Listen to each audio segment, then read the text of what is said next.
हम्म।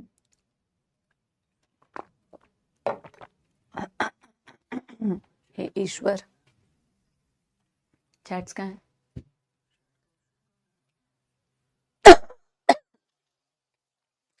एक सेकंड रुकना बच्चों, अगर मैं आपको नजर आ रही हूं, आपके चैट्स मुझे नजर नहीं आ रहे हैं, तो मुझे 2-4 सेकंड का टाइम दे दो। हेलो हेलो हेलो, नमस्कार नमस्कार नमस्कार, good afternoon good afternoon good afternoon. Just give me a few seconds बच्चों, I can not see your chats, और इसीलिए मुझे समझ नहीं आएगा कि आप लोगों को मैं नजर आ रही हूं या नहीं आ रही हूं। आई होप मैं नजर आ रही हूं, बट मुझे आप लोगों के चैट्स नजर नहीं आ रहे, तो एक सेकंड का टाइम दे दो। चैट्स कहाँ है यार?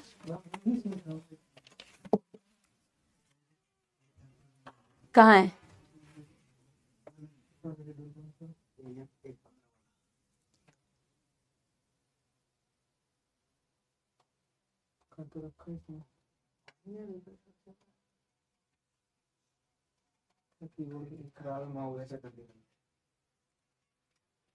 आ गया आ गया। हे भगवान, क्यों क्यों नहीं आ रही थी? अच्छा, एक बारी रिफ्रेश कर देना। Hello hello hello, good afternoon good afternoon good afternoon. अभी आप लोग के चैट बेटा नजर आ रहे हैं। Good afternoon good afternoon good afternoon. कैसे हैं आप लोग? पहले आप लोग अपना अपना दुख दर्द बताइए कि आप लोग कैसे हैं, कैसी पढ़ाई चल रही है आप लोगों की। फाइनली आप लोग के चैट्स भी नजर आ रहे हैं। आप लोग की थोड़ी दुख दर्द समस्या बताइए, फिर मैं अपनी दुख दर्द समस्या बताती हूँ। मेरे को बेटा एडवाइस किया गया है कि I should not speak very loudly, वरना वरना क्या हो जाएगा बेटा, वरना मेरे गले को मौत आ जाएगी। ठीक है, तो मैं कोशिश करूंगी कि हम क्या बोलते हैं, जैसे हमने लास्ट क्लास में पढ़ा था भी बेटा, 1-2 हफ्ते शायद मुझे इसी आवाज में बोलना पड़े।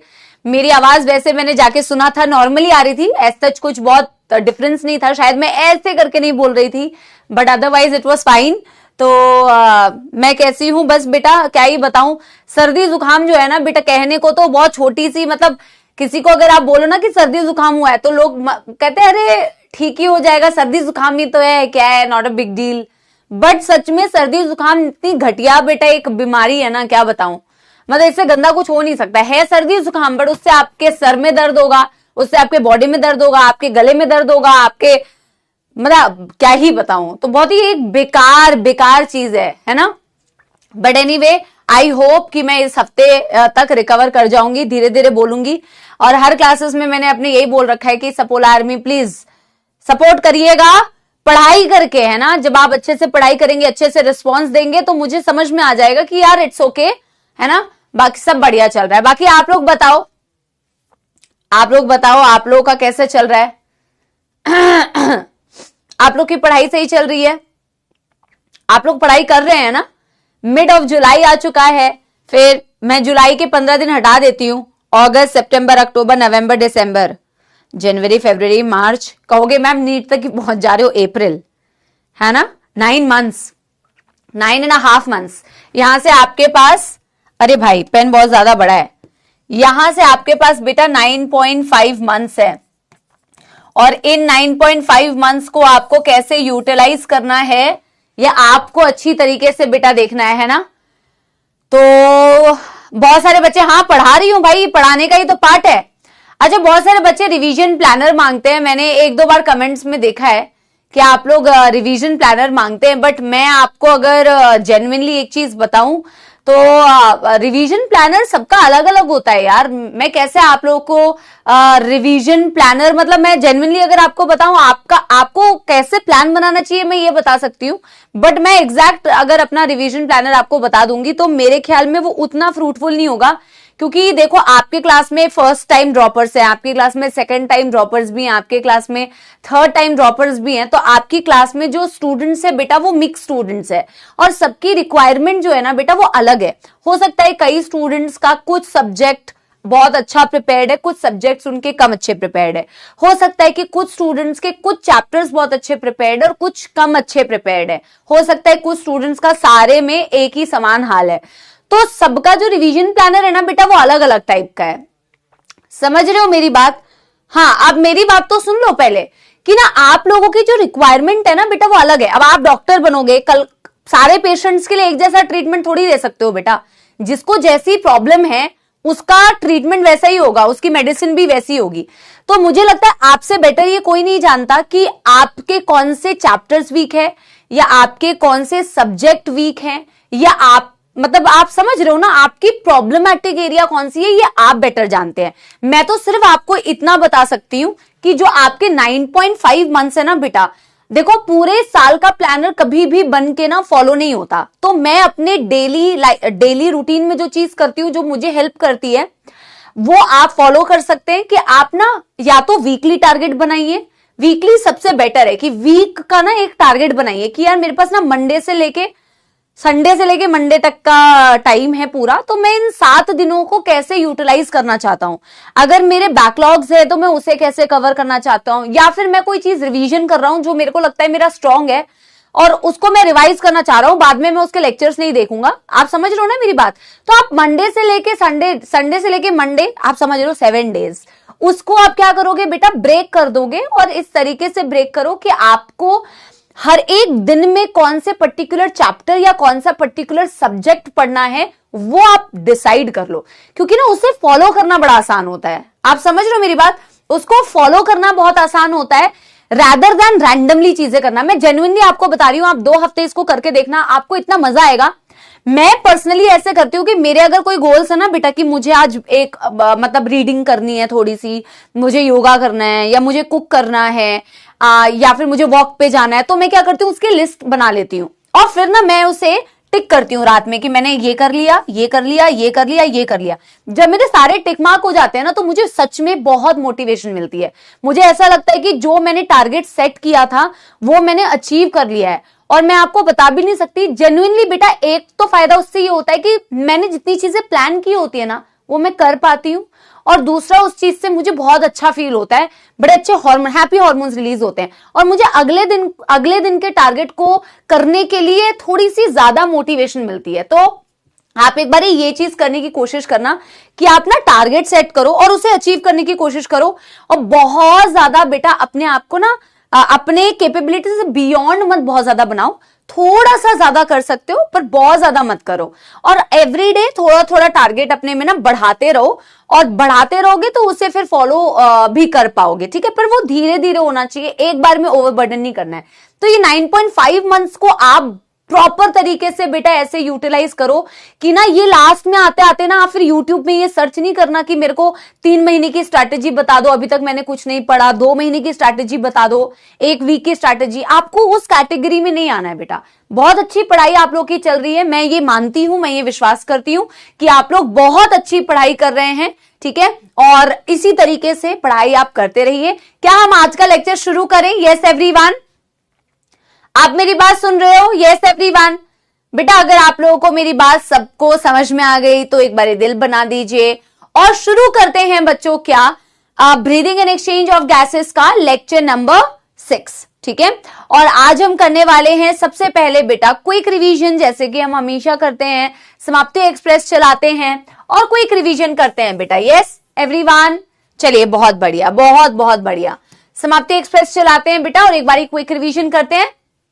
आप लोग अपने किताबों को, अपनी नोटबुक्स को कृपया करके बंद कर लें और एक बारी देखिए बेटा आप लोगों को कितना याद आ रहा है। आप लोगों को कितना याद आ रहा है बेटा, एक बारी आप देखिए। हमने लास्ट क्लास में पढ़ा था बेटा ट्रांसपोर्ट ऑफ गैसेस के बारे में, और ट्रांसपोर्ट ऑफ गैसेस में हमने पढ़ा था ट्रांसपोर्ट ऑफ ऑक्सीजन के बारे में।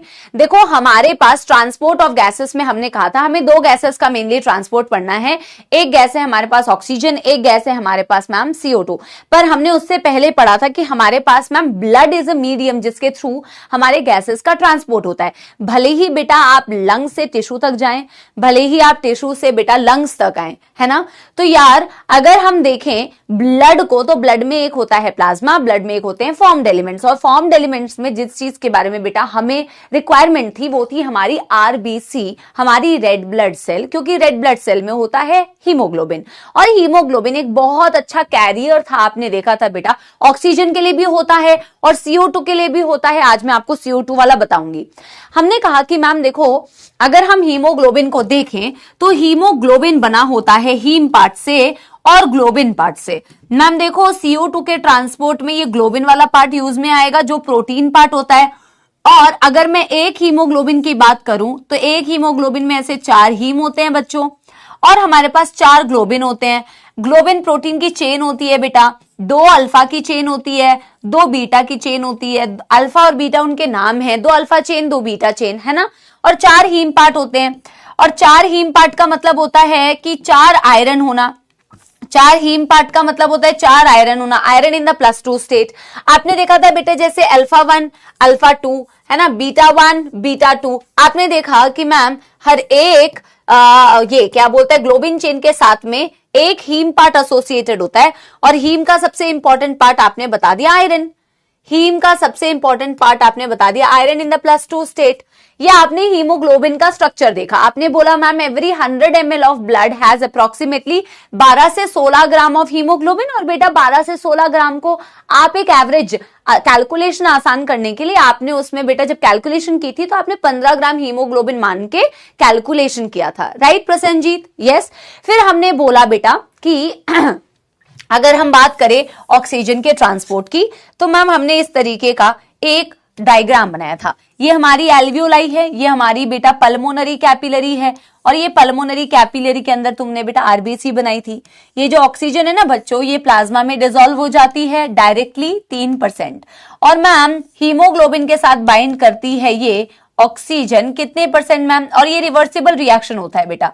आप याद रखिए कभी भी ऑक्सीडेशन नहीं बोलते हो, ऑक्सीजनेशन बोलते हो, कि हीमोग्लोबिन का ऑक्सीजनेशन हो रहा है, ऑक्सीजनेशन। और ये एक प्रकार की रिवर्सिबल बेटा प्रोसेस है, क्योंकि ये बाइंडिंग भी हो सकती है, अनलोडिंग भी हो सकती है, और ये करना मैम बहुत जरूरी है हमारी बॉडी में। क्यों जरूरी है मैम? क्योंकि आप बाइंडिंग तो लंग्स पे करा लेते हो, बट टिश्यू को जब देना होता है तो इन दोनों को मैम अलग भी करने की जरूरत होती है, और इसे बोला जाता है 97% बेटा ये है, इसे बोला जाता है ऑक्सी हीमोग्लोबिन, राइट बच्चों? इसे बोला जाता है ऑक्सी हीमोग्लोबिन। समझ में आ गई? तो 3% बेटा प्लाज्मा में, और बेटा 97% गाड़ी की मदद से भेज रहे हो। वो गाड़ी कौन सी है तुम्हारी? हीमोग्लोबिन है वो तुम्हारी गाड़ी। आयरन पार्ट पे जाके बेटा बाइंड करता है। हमने कहा था बच्चों कि एक ग्राफ हमने पढ़ा था मैम, जिसे बोला था ऑक्सीजन डिसोसिएशन कर्व, जो हमें ये समझने में बहुत मदद करती है कि एक तो बेटा कितने सारे ऐसे फैक्टर्स प्रेजेंट है जो ऑक्सीजन के हीमोग्लोबिन से बाइंडिंग को इंपैक्ट करते हैं। एक तो वो समझने में मदद करता है, और ऑक्सीजन की बाइंडिंग कैसे होती है बेटा, कौन सी कंडीशंस में, आप उस ऑक्सीजन डिसोसिएशन कर्व से समझते हैं कि जैसे जैसे आपने ऑक्सीजन का पार्शियल प्रेशर बढ़ाया था वैसे वैसे आपका ब्लड सैचुरेट होता जाता है। ये चीज आपको समझ में आती है कि पार्शियल प्रेशर बढ़ाने से ऑक्सीजन और हीमोग्लोबिन के सैचुरेशन पे क्या असर पड़ता है। एक सिग्मोइड ग्राफ आपने बनाया था बच्चों, right? When you plot a graph partial pressure of oxygen against percentage saturation of oxygen with hemoglobin, तो तुम्हें बेटा एक ऐसा सा एक बेटा सिग्मोइड ग्राफ मिला था। अरे भाई ना उस दिन एक बार में बना था ना अभी बन रहा है, सिग्मोइड ग्राफ मिला था, राइट? और एस शेप ग्राफ, जैसे जैसे पार्शियल प्रेशर बढ़ाया सैचुरेशन बढ़ता गया, बट बेटा एक लिमिट के बाद सैचुरेशन और ज्यादा नहीं हो सकती। एक हीमोग्लोबिन 4 ही ऑक्सीजन से मैक्सिमम बाइंड कर सकता है। जब एक हाथ उसका ऑक्यूपाई हो जाएगा वो 25% सैचुरेट हुआ, दूसरा ऑक्यूपाई हो जाएगा 50% सैचुरेट हुआ, तीसरा ऑक्यूपाई हुआ बेटा 75% सैचुरेट हुआ, चौथा ऑक्यूपाई हो गया तो 100% सैचुरेशन होगी। ऐसा नहीं है कि जैसे जैसे ऑक्सीजन बढ़ा दोगे तो भाई अनलिमिटेड मैम वो बढ़ता ही जाएगा, नहीं यार, एक लिमिट के बियॉन्ड आप सैचुरेशन नहीं कर सकते, मैक्सिमम सैचुरेशन आ जाती है। और हम कहते हैं बच्चों, जो डेटा हमने कैलकुलेट किया था, हमने कहा था कि मैम हर 100 ml ब्लड के पास हमने बोला था 15 ग्राम हीमोग्लोबिन होती है, 15 ग्राम हीमोग्लोबिन होती है। और हम ये कहते हैं मैम 1 ग्राम हीमोग्लोबिन जो होता है ना मैम, वो इतना ऑक्सीजन कैरी कर सकता है, 1.34 ml ऑक्सीजन कैरी कर सकता है। तो मैम 100 ml ब्लड कितना ऑक्सीजन कैरी कर सकता है? तो 100 ml ऑक्सीजनेटेड ब्लड की जब मैं आप बात करते हो तो मल्टीप्लाई कर दो, अप्रोक्सीमेटली बेटा आ रहा था 20 ml ऑक्सीजन। आपने कहा था अप्रोक्सीमेटली मैम 100 ml ब्लड हमारा 20 ml ऑक्सीजन कैरी कर सकता है। आपने क्वेश्चन भी किया था बेटा, याद रखिएगा, आपने जो कैटलिस्ट का क्वेश्चन किया था 1000 ml के लिए कैलकुलेशन की थी। क्वेश्चन को हमेशा ध्यान से पढ़िएगा बेटा, अगर 100 ml पूछा है तो उसके अनुसार 20 ml होगा। अगर ये बेटा 10 ml हो जाए तो यहाँ पे भी डेटा चेंज हो जाएगा, अगर यहाँ 1000 हो जाए तो ये चेंज हो जाएगा, यहाँ 50 हो जाए तो ये चेंज हो जाएगा। देखिएगा कि 100 ml ब्लड की बात की है, 50 की बात की है या 1000 की बात की है। क्वेश्चन इजी आएगा, बस आपको पढ़ना अच्छे से है ना। फिर हमने बोला मैम ये सारी जो बाइंडिंग होती है ये लंग्स वाले साइड पे होती है, ये लंग्स वाले साइड पे होती है। लंग्स में ऐसा क्या होता है मैम कि ऑक्सीजन जा जाके हीमोग्लोबिन से चिपक रहा है, ऐसी क्या कंडीशंस है। हमने एक बहुत इंपॉर्टेंट लाइन पढ़ी थी बेटा जहां से असर्शन रीजन आता है कि binding of oxygen with haemoglobin is primarily related to the partial pressure of oxygen. बोलो हाँ या ना मेरे प्यारे बच्चों, ऑक्सीजन हीमोग्लोबिन से बाइंड करेगा या नहीं करेगा वो मेन डिपेंड करता है ऑक्सीजन का खुद का पार्शियल प्रेशर क्या है। वैसे ही जैसे बेटा तुम्हारा सिलेक्शन होगा या नहीं होगा, वो सबसे मेन जो फैक्टर है वो डिसाइड करने वाला वो ये है कि तुम पढ़ते हो कि नहीं पढ़ते हो। बाकी बहुत सारे फैक्टर्स है, डिस्ट्रैक्शंस है, ये है वो है, फलाना है ढिमकाना है, बट मेन चीज जो डिसाइड करती है वो तो तुम खुद हो, तुम्हारी खुद की पढ़ाई है, तुम्हारी खुद की मेहनत है। वैसे ऑक्सीजन का खुद का क्या पार्शियल प्रेशर है वो मेन फैक्टर है ये डिसाइड करने वाला।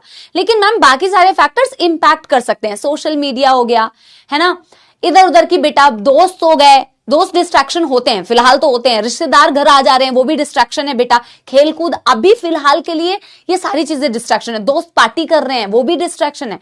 तो ये सारी चीजें डिस्ट्रैक्शन है जो तुम्हारे सिलेक्शन को इंपैक्ट कर सकती है, जैसे partial pressure of CO2, hydrogen ion concentration, pH, temperature, ये सारी चीजें मैम इंपैक्ट कर सकती है binding of oxygen with haemoglobin. Right बच्चों, हम बात करते हैं कि मैम देखो लंग्स में वो सारी कंडीशन बता दो जो फेवरेबल कंडीशन थी जिसकी वजह से ऑक्सीजन और हीमोग्लोबिन एसोसिएट कर रहे थे, और मैम टिश्यू में वो सारी कंडीशन बता दो जिनमें वो सारी कंडीशन की वजह से ऑक्सीजन और हीमोग्लोबिन डिसोसिएट कर रहे थे। बिल्कुल बेटा अपोजिट थे। जैसे लंग्स में बताओ, लंग्स में ऑक्सीजन जा जाके बाइंड क्यों करती है, क्योंकि ऑक्सीजन का प्रेशर ज्यादा होता है, ऑक्सीजन का पार्शियल प्रेशर ज्यादा, CO2 का पार्शियल प्रेशर कम। और आज मैं आपको पढ़ाऊंगी जहां CO2 कम वहां हाइड्रोजन आयंस भी कम, H+ कम है मतलब ही बेटा वो वाली कंडीशन लेस, मतलब पीएच जो होगा बेटा अगर हाइड्रोजन आयंस कम है तो पीएच हाई है ना। और अब टिश्यू को देखोगे तो एग्जैक्टली अपोजिट है, वहां ऑक्सीजन का पार्शियल प्रेशर कम, CO2 का पार्शियल प्रेशर ज्यादा, हाइड्रोजन आयन ज्यादा, तो बेटा पीएच लो, एसिडिक कंडीशन है ना, पीएच लो। और टेम्परेचर वहां पे ज्यादा इसीलिए होता है क्योंकि वहां टिश्यू बेटा यूटिलाइज करती है ऑक्सीजन को, मेटाबॉलिज्म कर रही है, तो टेम्परेचर भी क्या होगा वहां ज्यादा। बिल्कुल opposite factors, and I am sure कि तुम्हें सारे फैक्टर्स अपने सामने अपने दिमाग में पूरे नजर आ रहे होंगे ये सारे फैक्टर्स। किसी को कोई दुख दर्द समस्या बेटा, ऐसा ही तो हमने पढ़ा था। यस जल्दी बताओ, यस एवरीवन, किसी को कोई दुख दर्द समस्या बेटा?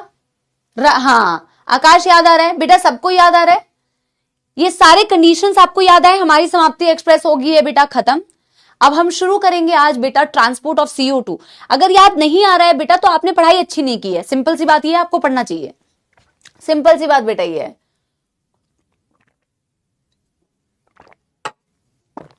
ठीक है नो दुख दर्द समस्या। तो फिर करते हैं बेटा ट्रांसपोर्ट ऑफ CO2।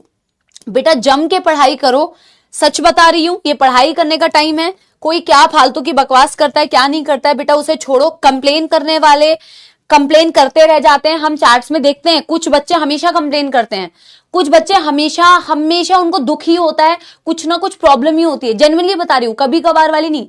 कुछ बच्चे आप देखना कॉन्स्टेंटली नेगेटिव बोलते हैं, हमें भी इग्नोर करना है, आपको भी इग्नोर करना है, आप सिर्फ पढ़ाई करते रहो बेटा। इतनी जम के पढ़ाई करो ना बेटा कि कभी खुद से गिल्ट ना हो कि मैंने खुद से 100% मेहनत नहीं की है यार।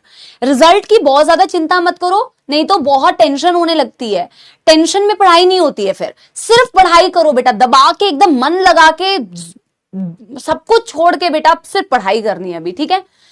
और क्लास में भी हमेशा इसी सोच के साथ में बैठना है बेटा कि मेरे को सारा याद होगा, आज जो मैम और सर हमें पढ़ाएंगे हमें सब याद होगा। इस इंटेंशन के साथ में पढ़ो, इसी माइंडसेट के साथ में पढ़ो, हेल्पफुल होता है बेटा, हेल्पफुल होता है। नेगेटिव माइंडसेट हमेशा नेगेटिविटी की तरफ लेके जाता है, पॉजिटिव माइंडसेट हमेशा पॉजिटिव की तरफ दिशा पे लेके जाता है, ठीक है। यस जब ट्रांसपोर्ट ऑफ CO2 की मैं बात करती हूँ बेटा, और मैंने कहा था ना कंक्लूसिव डायग्राम बनाएंगे, और वो कंक्लूसिव डायग्राम जो होगा ना बेटा, वो आपको एक्चुअल वाला आपको दिखाएगा कि कैसे कैसे ऑक्सीजन और CO2 ना ट्रांसपोर्ट होते हैं। वो कंक्लूसिव एक डायग्राम है, वो मैं मेडिजी का ना एक स्क्रीनशॉट लेके आई हूँ, वही वाला दिखाऊंगी ताकि हमारा टाइम भी सेव हो जाए और आपको जो मैं बताना चाहती थी ना वो मैं बता भी दूं, है ना।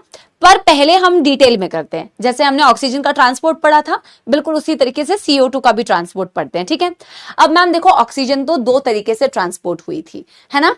एक बेटा आपकी ऑक्सीजन ट्रांसपोर्ट हुई थी प्लाज्मा में डिसॉल्व होके 3%, और एक ऑक्सीजन बेटा आपकी ट्रांसपोर्ट हुई थी हीमोग्लोबिन से बाइंड करके, दैट इज बेटा 97%। आपकी जो CO2 होती है वो 3 तरीके से ट्रांसपोर्ट होती है, इसको देखते हैं, ठीक है। ट्रांसपोर्ट ऑफ CO2 जो होती है बेटा 3 तरीके से होती है। तो हम एक डायग्राम ही बना लेते हैं ना यार, हम एक डायग्राम ही बना लेते हैं। जैसे ये आपकी टिश्यूज है, जैसे ये आपकी टिश्यूज है ना, this is your tissue. Tissue के आसपास की बेटा कैपिलरी कौन सी वाली कैपिलरी होगी? सिस्टमिक कैपिलरी होगी या नहीं?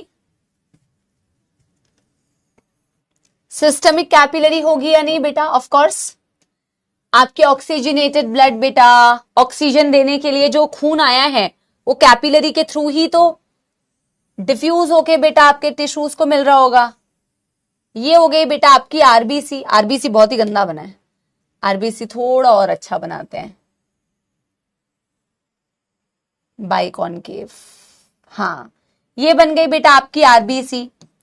और ये बेटा बाहर का जो ये वाला पार्ट है, ये हो गया आपका प्लाज्मा पार्ट, हो गया बच्चों प्लाज्मा पार्ट।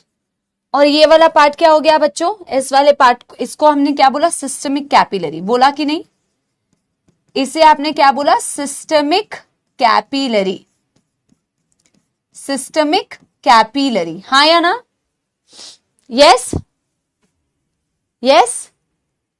अब बेटा देखो, CO2 का ट्रांसपोर्ट कितने तरीके से होता है बच्चों? CO2 का ट्रांसपोर्ट कितने तरीके से होता है? CO2 का ट्रांसपोर्ट होता है 3 तरीके से, है ना। नोट करना है बेटा, बिल्कुल नोट करना है।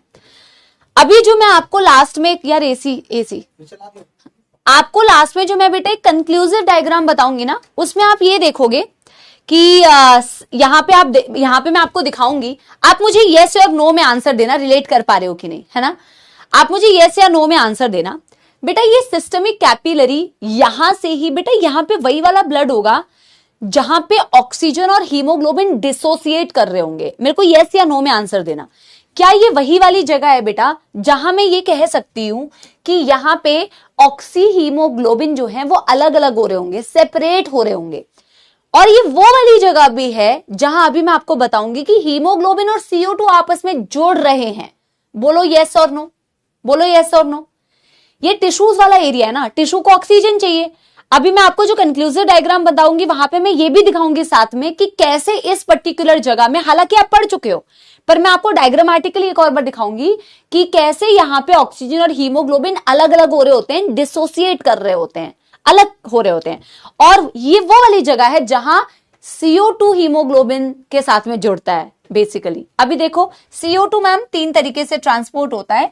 ट्रांसपोर्ट ऑफ CO2 पढ़ रहे हैं तो ऑब्वियस सी बात है, आपको मैं आगे बताऊंगी और समझाऊंगी कि कैसे ये ऑक्सीजन बेटा, वो सारे फैक्टर्स यहाँ पे काम करते हैं जो टिश्यू में आपने अभी भी पढ़े। ये बेटा ऑक्सीजन टिश्यूज को मिलता है और डेफिनेटली इसका यूटिलाइजेशन करके बेटा टिश्यू क्या बनाती है? इसका यूटिलाइजेशन जब टिश्यू कर लेती है तो क्या बनाती है बेटा? इसका यूटिलाइजेशन करके टिश्यू बनाती है CO2। अब मैम इस CO2 को वापस तो भेजना पड़ेगा ना, क्योंकि CO2 हमारे काम का नहीं है, एक्सक्रीटरी प्रोडक्ट है। तो मैम इसको भेजने के 3 रास्ते होते हैं। नंबर 1 रास्ता होता है कि मैम CO2 को आप प्लाज्मा में डिसॉल्व कर दो, तो हम नंबर 1 बोलते हैं इन प्लाज्मा। आप इसे डायरेक्टली बेटा डिसॉल्व कर दो प्लाज्मा में, बट मैम डायरेक्टली जो प्लाज्मा में डिसॉल्व होती है वो सिर्फ मैम 7% होती है, वो सिर्फ 7% होती है वो सिर्फ बेटा 7% होती है। ठीक है, ठीक है मैम, कोई दिक्कत नहीं है। बाकी और कौन कौन से तरीके से ये ट्रांसपोर्ट हो सकती है? मैम इसे भी ना एक काम करो, हीमोग्लोबिन से जोड़ दो। अब यहां पे तो मैं तुम्हें सिंपल रिएक्शन दिखा रही हूं जब मैं लास्ट में तुम्हें कंक्लूसिव एक डायग्राम बताऊंगी तो वहां पे आप मल्टीपल वेज में भी मैं दिखाऊंगी कि कैसे कैसे वो हीमोग्लोबिन से जुड़ती है। अभी तो सिंपल जैसा ऑक्सीजन के लिए पढ़ा था वैसे ही सिंपल सा मैं आपको बता देती हूं कि ये हीमोग्लोबिन से जुड़ेगी और हीमोग्लोबिन से जुड़ के जो चीज बनाती है बेटा, हीमोग्लोबिन से जुड़ के इसे बोलते हैं बच्चों HbCO2। This is the number 2 वे बेटा, नंबर 2। और इसे क्या बोला जाता है मैं नेक्स्ट उसमें लिखूंगी। ये दिस इज द नंबर 2 वे बेटा, नंबर 2 मेथड। ये होता है अराउंड 20 से 25%, 20 से 25% कार्ब अमीनो हीमोग्लोबिन बोलते हैं बेटा इसे, कार्ब अमीनो हीमोग्लोबिन। ये वाला वर्ड मैं बाद में लिखूंगी, ठीक है, कार्ब अमीनो हीमोग्लोबिन। याद रखिएगा बेटा, CO2 जो होता है वो कभी भी आयरन पार्ट से नहीं जुड़ता, CO2 हमेशा जुड़ता है बेटा ग्लोबिन पार्ट से। जो प्रोटीन की चेन है बेटा उसमें जो अमीनो ग्रुप्स होते हैं उससे जुड़ता है ये, इसीलिए तो इसका नाम पड़ता है कार्ब अमीनो हीमोग्लोबिन। वरना तो कार्बोक्सी भी बोल सकते थे, बट कार्बोक्सी नहीं बोलते हैं, कार्बोक्सी हीमोग्लोबिन कार्बन मोनोऑक्साइड के एसोसिएशन को बोलते हैं हीमोग्लोबिन से। इसे बोला जाता है carb amino haemoglobin because it binds to the amine groups. और अमीन ग्रुप्स कहां पे है? ग्लोबिन, प्रोटीन की चेन में, तो ग्लोबिन पार्ट से बाइंड करता है, सिंपल हम याद रख सकते हैं, और इसीलिए इसे बोलते हैं कार्ब अमीनो हीमोग्लोबिन। कोई दुखद समस्या तो नहीं बेटा। लेकिन मैम देखो सबसे जो मैक्सिमम तरीके से CO2 जो ट्रांसपोर्ट होता है वो होता है मैम इस तरीके से। अब इस रिएक्शन को बेटा ध्यान से देखिएगा। CO2 बाइंड करता है बेटा H2O से रिएक्ट करता है, और H2O से रिएक्ट करके मैम एक एंजाइम होती है जो यहां पे होती है, वो इसे कन्वर्ट कर देती है H2CO3 में, और H2CO3 मैम आगे जाके डिसोसिएट करती है और बनाती है H+ along with that HCO3-। बेटा एक सेकेंड देना तो।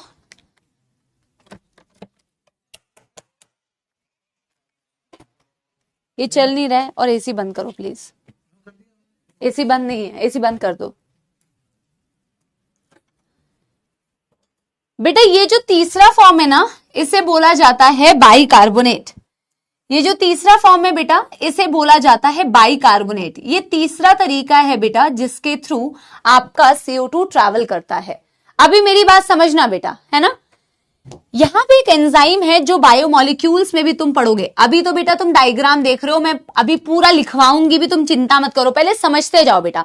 फर्स्ट टारगेट हमेशा समझना है तुम्हें, लिखने का टाइम तुम्हें इनफ मिलेगा, ठीक है। मैंने तुम्हें 3 तरीके बताए, और सबसे ज्यादा बेटा 70% जो CO2 ट्रैवल करता है वो तीसरे तरीके से करता है, that is in the form of bicarbonate ion.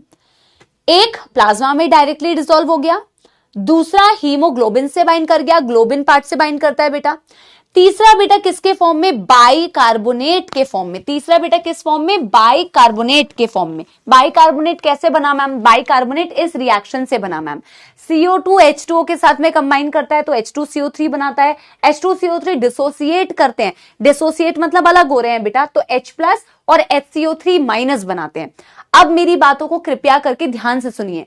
Carbonic anhydrase, CA stands for बेटा carbonic anhydrase. Very good Anushka, it is the fastest enzyme. ये फास्टेस्ट एंजाइम होता है बॉडी में। और आप जिसने पहली बार सुन रहा है उसको तो मैं बता दूं, आप बायोमोलिक्यूल्स में पढ़ेंगे कि जो ये वाली रिएक्शन होती है ना बेटा, ये बिना एंजाइम के भी हो सकती है। अगर तुम चाहो, मतलब बॉडी के अंदर तो खैर आपकी कोई भी बेटा रिएक्शन विदाउट एंजाइम कैटलाइज नहीं होती है, लेकिन मैं कह रही हूं अगर तुम सिंपली CO2 H2O को रिएक्ट कराओ ना तो H2CO3 बना सकते हो, और H2CO3 को तुम फिर बाइकार्बोनेट और उसमें अलग डिसोसिएट कर सकते हो। बिना एंजाइम के बेटा जब तुम डेटा देखोगे तो 1 घंटे का डेटा दिया हुआ है कि 1 घंटे में H2CO3 कितने बनते हैं? 200। ये बायोमोलिक्यूल्स में मैं पढ़ाऊंगी, बायोमोलिक्यूल्स में। और जब तुम एंजाइम यूज करते हो ना, एंजाइम यूज करते हो तो तुम देखोगे विद इन सेकेंड्स, अभी मैं तुम्हें बताऊंगी 6 lakh. Very good, very good. तो पर सेकंड बनते हैं बेटा, पर सेकंड, समझ रहे हो। तो आप देखोगे कि फिलहाल ये डेटा वेटा तुम्हें नहीं लिखना है, ये मैं आपको आगे बताऊंगी। मैं तुम्हें सिर्फ एक रेफरेंस देना चाहती थी कि कितना ज्यादा फास्ट काम करता है और ये हमारे लिए बहुत यूजफुल है ना। यस, ये बहुत बहुत यूजफुल है, समझ रहे हो। मैं साइड हो जा रही हूं, हाँ मैं साइड हो जा रही हूं, ठीक है। हाँ, अभी सुनो बेटा मेरी बात। कार्बोनिक एनहाइड्रेज नाम का जो एंजाइम होता है, क्या ये सिर्फ बेटा आपके आरबीसी के अंदर प्रेजेंट होता है? क्योंकि ये क्वेश्चन में पूछा जाएगा, क्योंकि ये एनसीईआरटी में दिया हुआ है, ये असर्शन, रीजन और स्टेटमेंट बेस्ड क्वेश्चन में आ सकता है बेटा। क्या ये कार्बोनिक एनहाइड्रेज सिर्फ और सिर्फ तुम्हारी आरबीसी में प्रेजेंट है? तो आंसर है नो। आपका जो कार्बोनिक एनहाइड्रेज है बेटा, वो प्लाज्मा में भी डिसॉल्व होता है, वो आरबीसी के अंदर भी होता है, बट आरबीसी में इसकी कॉन्सेंट्रेशन बहुत ज्यादा है as compared to blood plasma. मेरी बात समझ रहे हो? यस। अब बेटा आपको एक बात तो समझ में आ गई कि 3 वेज में कैसे ट्रांसपोर्ट हो रहा है। कार्ब अमीनो हीमोग्लोबिन 20 से 25% बेटा, प्लाज्मा में directly dissolve 7%, as bicarbonate 70%। But पता है इसमें सबसे बड़ा कैच कौन सा है? इसमें सबसे इंपॉर्टेंट बात कौन सी है जो गलती करते हो, जिसमें कंफ्यूजन होती है? वो सबसे इंपॉर्टेंट बात बेटा इस डायग्राम की है, तो बहुत सरल है, 2 बार पढ़ोगे तो याद हो जाएगा। इसमें सबसे इंपॉर्टेंट बात जो ध्यान रखना है ना बेटा आपने, वो ये ध्यान रखना है कि मैम बाइकार्बोनेट के फॉर्म में जो CO2। अब तुम मुझे एक बात बताओ बेटा, एक बात बताओ, सारा कुछ रिलेट करना, रट्टाफिकेशन मत करना। मुझे एक बात बताओ बेटा, जैसे तुमने ऑक्सीजन का ट्रांसपोर्ट पढ़ा, तुमने ऑक्सीजन को कैरी करने के लिए उसे गाड़ी में चढ़ा दिया था, प्लाज्मा में जो डिसॉल्व किया वो तो चलो प्लाज्मा से डायरेक्टली टिश्यूज को डिफ्यूज होकर मिल जाता है, लेकिन बेटा जो हीमोग्लोबिन से तुम बाइंड कराते हो, जब तुम्हें ऑक्सीजन टिश्यू को एक्चुअल में देना पड़ता है तो तुम्हें उसे ऑक्सीजन ही तो देना पड़ेगा ना, HbO2 तो नहीं दे सकते ना, तो तुम्हें उसे Hb से तो अलग करना पड़ेगा। मानते हो कि नहीं? हाँ या ना, मेरे को बताओ पहले, हाँ या ना, मानते हो कि नहीं? तुमने गाड़ी में तो चढ़ा दिया उसे, पर ट्रांसपोर्ट करने के लिए तो तुम्हें ऑक्सीजन को ही ट्रांसपोर्ट करना पड़ेगा ना, क्योंकि ऑक्सीजन उसे यूज करना है। वैसे ही जब तुम CO2 की बात करते हो तो तुम अपने शरीर से CO2 ही एक्सहेल आउट करते हो। क्या तुम बेटा बाइकार्बोनेट एक्सहेल आउट करते हो? हाँ या ना बताओ मुझे, करते हो क्या? बाइकार्बोनेट एक्सहेल आउट करते हो क्या? नहीं ना। क्या तुम HbCO2 एक्सहेल आउट करते हो? नहीं ना। इसके फॉर्म में ट्रैवल तो करा रहे हो तुम, पर जब तुम्हें बॉडी से एक्सहेल आउट करना है तो तुम्हें CO2 ही एक्सहेल आउट करना पड़ेगा। बोलो रिलेट कर पा रहे हो कि नहीं? बोलो रिलेट कर पा रहे हो कि नहीं? जो प्लाज्मा में डिसॉल्व है CO2, वो तो चलो प्लाज्मा में डायरेक्ट, वो किसी के साथ चिपका नहीं था, तो वो तो एक्सहेल आउट सिंपली हो जाएगा। जो HbCO2 के फॉर्म में था उसको तो तुम हीमोग्लोबिन से अलग कर दोगे और CO2 को ट्रांसपोर्ट करा दोगे। बाइकार्बोनेट में रिवर्स चक्कर चलता है, जो मैं बाद में अभी तुम्हें वो कंक्लूसिव डायग्राम से बताऊंगी। लेकिन यहां पे जो चीज तुम्हें समझनी है वो ये है बेटा कि देखो बाइकार्बोनेट के फॉर्म में ट्रैवल तो तुम कराओगे, लेकिन लेकिन लेकिन बच्चों, बाइकार्बोनेट बनाते हो आरबीसी के अंदर, बाइकार्बोनेट को बनाते हो आरबीसी के अंदर, बट मैम इसको ट्रैवल जब करना होता है ना, ये कहता है, ये भी मतलब ही है बेटा, ये कहता है कि मैं आरबीसी के अंदर तो कतई ट्रैवल नहीं करने वाला, मेरे को फ्रीली घूमना है, मैं आरबीसी के अंदर बहुत ही जगह कम मिल रही है मेरे को, ऐसे समझ लो। उसको थोड़ा क्लॉस्ट्रोफोबिक है। क्लॉस्ट्रोफोबिक मतलब जिसको ना थोड़े छोटे स्पेस में घुटन होती है, तो इसको छोटे स्पेस में अच्छा नहीं लग रहा है। ये कह रहा है कि भाई देखो तुमने मुझे बाइकार्बोनेट के फॉर्म में कन्वर्ट तो कर दिया, बट मुझे जब ट्रैवल करना है ना, मुझे लंग्स तक पहुंचना है, क्योंकि इसे एक्सहेल आउट होना है, तो मैं लंग्स तक जाऊंगा प्लाज्मा में डिसॉल्व होके।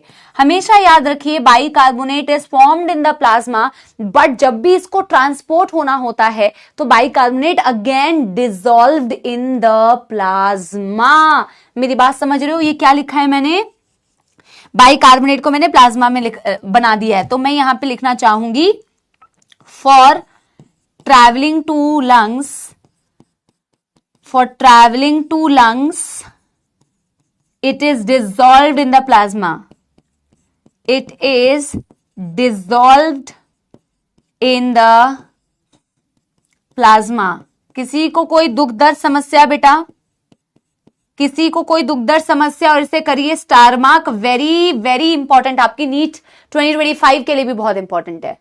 ऑफ कोर्स रिधिमा ये बाहर जाके सॉल्ट्स के साथ कंबाइन करता है, बट उतनी डिटेल हम नहीं बता रहे हैं, एनसीईआरटी में है नहीं। इनफैक्ट बेटा जो आप में से कई बच्चों ने chloride shift, reverse chloride shift, hamburgers phenomena पढ़ा हुआ है ना बेटा, वो इसी से रिलेटेड होता है। क्लोराइड, इसको बैलेंस करने के लिए क्लोराइड को अंदर करते हैं, बट मैं आपको जेन्युइनली बता रही हूं, आपके एनसीईआरटी में नहीं है, आपके नीट में आज तक पूछा नहीं गया है, आप बहुत ज्यादा अतिरिक्त मत पढ़िए, बिल्कुल काम का नहीं है। जो आपके काम का है उसको बिल्कुल अच्छी तरीके से पढ़िए, इसीलिए इसका दूसरा डायग्राम भी बना के बताऊंगी, बट वो सब आपके एनसीईआरटी का पार्ट नहीं है, तो आप उसको कृपया करके स्किप कर दीजिए। ठीक है, समझ में आ गई? बेटा पहले मुझे बता दो, यहां तक किसी को तकलीफ है क्या? तो मैं एक दो वर्ड्स वो लिखवा देती हूँ, कार्ब, अमीनो, हीमोग्लोबिन और फलाना फलाना, ठीक है? वो एक बारी मेरे को लिखवा लेने दो कि ग्लोबिन पार्ट से बाइंड करता है, थोड़ा सा उसको लिख लेते हैं, है तो यही वाली चीज। और बेटा क्या आपको इस डायग्राम से एक और चीज समझ में आ रही है? क्या बताओ तो? आपको इस डायग्राम से एक और ये चीज समझ में आएगी बेटा कि जहां जहां CO2 होता है ज्यादा, वहां वहां ऑटोमेटिकली हाइड्रोजन आयन ज्यादा हो जाते हैं। कैसे बेटा ज्यादा हो जाते हैं? कैसे ज्यादा हो जाते हैं? क्योंकि मैम CO2 जहां पे भी बनता है ना, CO2 अपने आप डिफ्यूज करके आरबीसी के अंदर जाके ये वाली रिएक्शन चलाएगा, ये वाली रिएक्शन चलाएगा, तो मैम ऑटोमेटिकली जहां CO2 ज्यादा वहां हाइड्रोजन आयन ज्यादा। ये आप आंख बंद करके ये वाला डेटा याद रख सकते हो कि मैम जहां CO2 ज्यादा वहां पे मैम ऑटोमेटिकली हमें समझना पड़ेगा कि हाइड्रोजन आयंस भी ज्यादा होंगे, हाइड्रोजन आयंस भी ज्यादा होंगे। समझ गए? समझ गए बेटा? डन डन डन हो गए? थम्स अप कर दो एक बार फटाफट से। बहुत सही बेटा मेरे प्यारे बच्चों, बढ़िया पढ़ाई करो।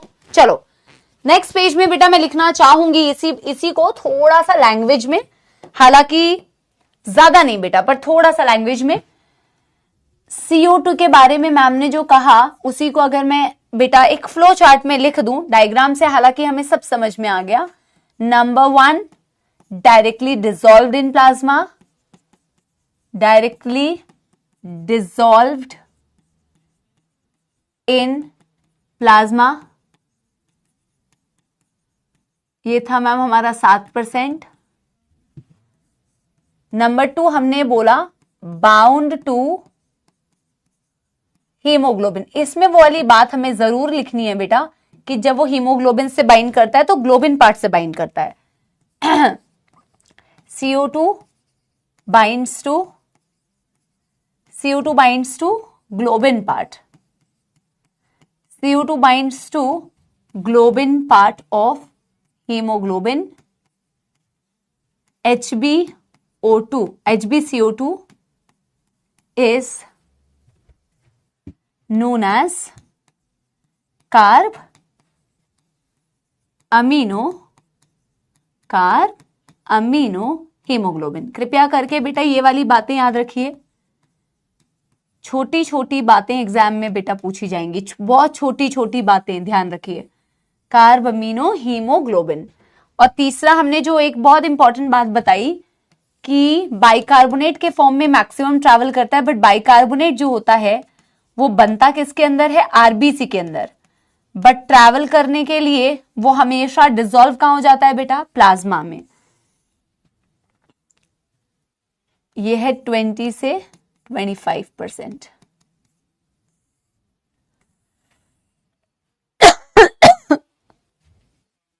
As bicarbonate 70%।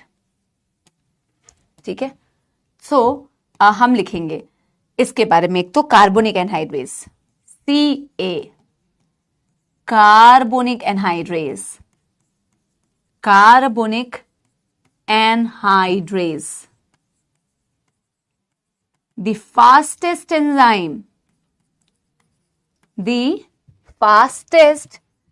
enzyme in the body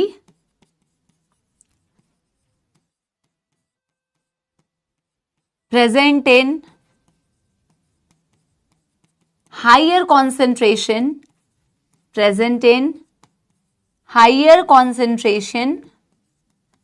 in RBC and also some in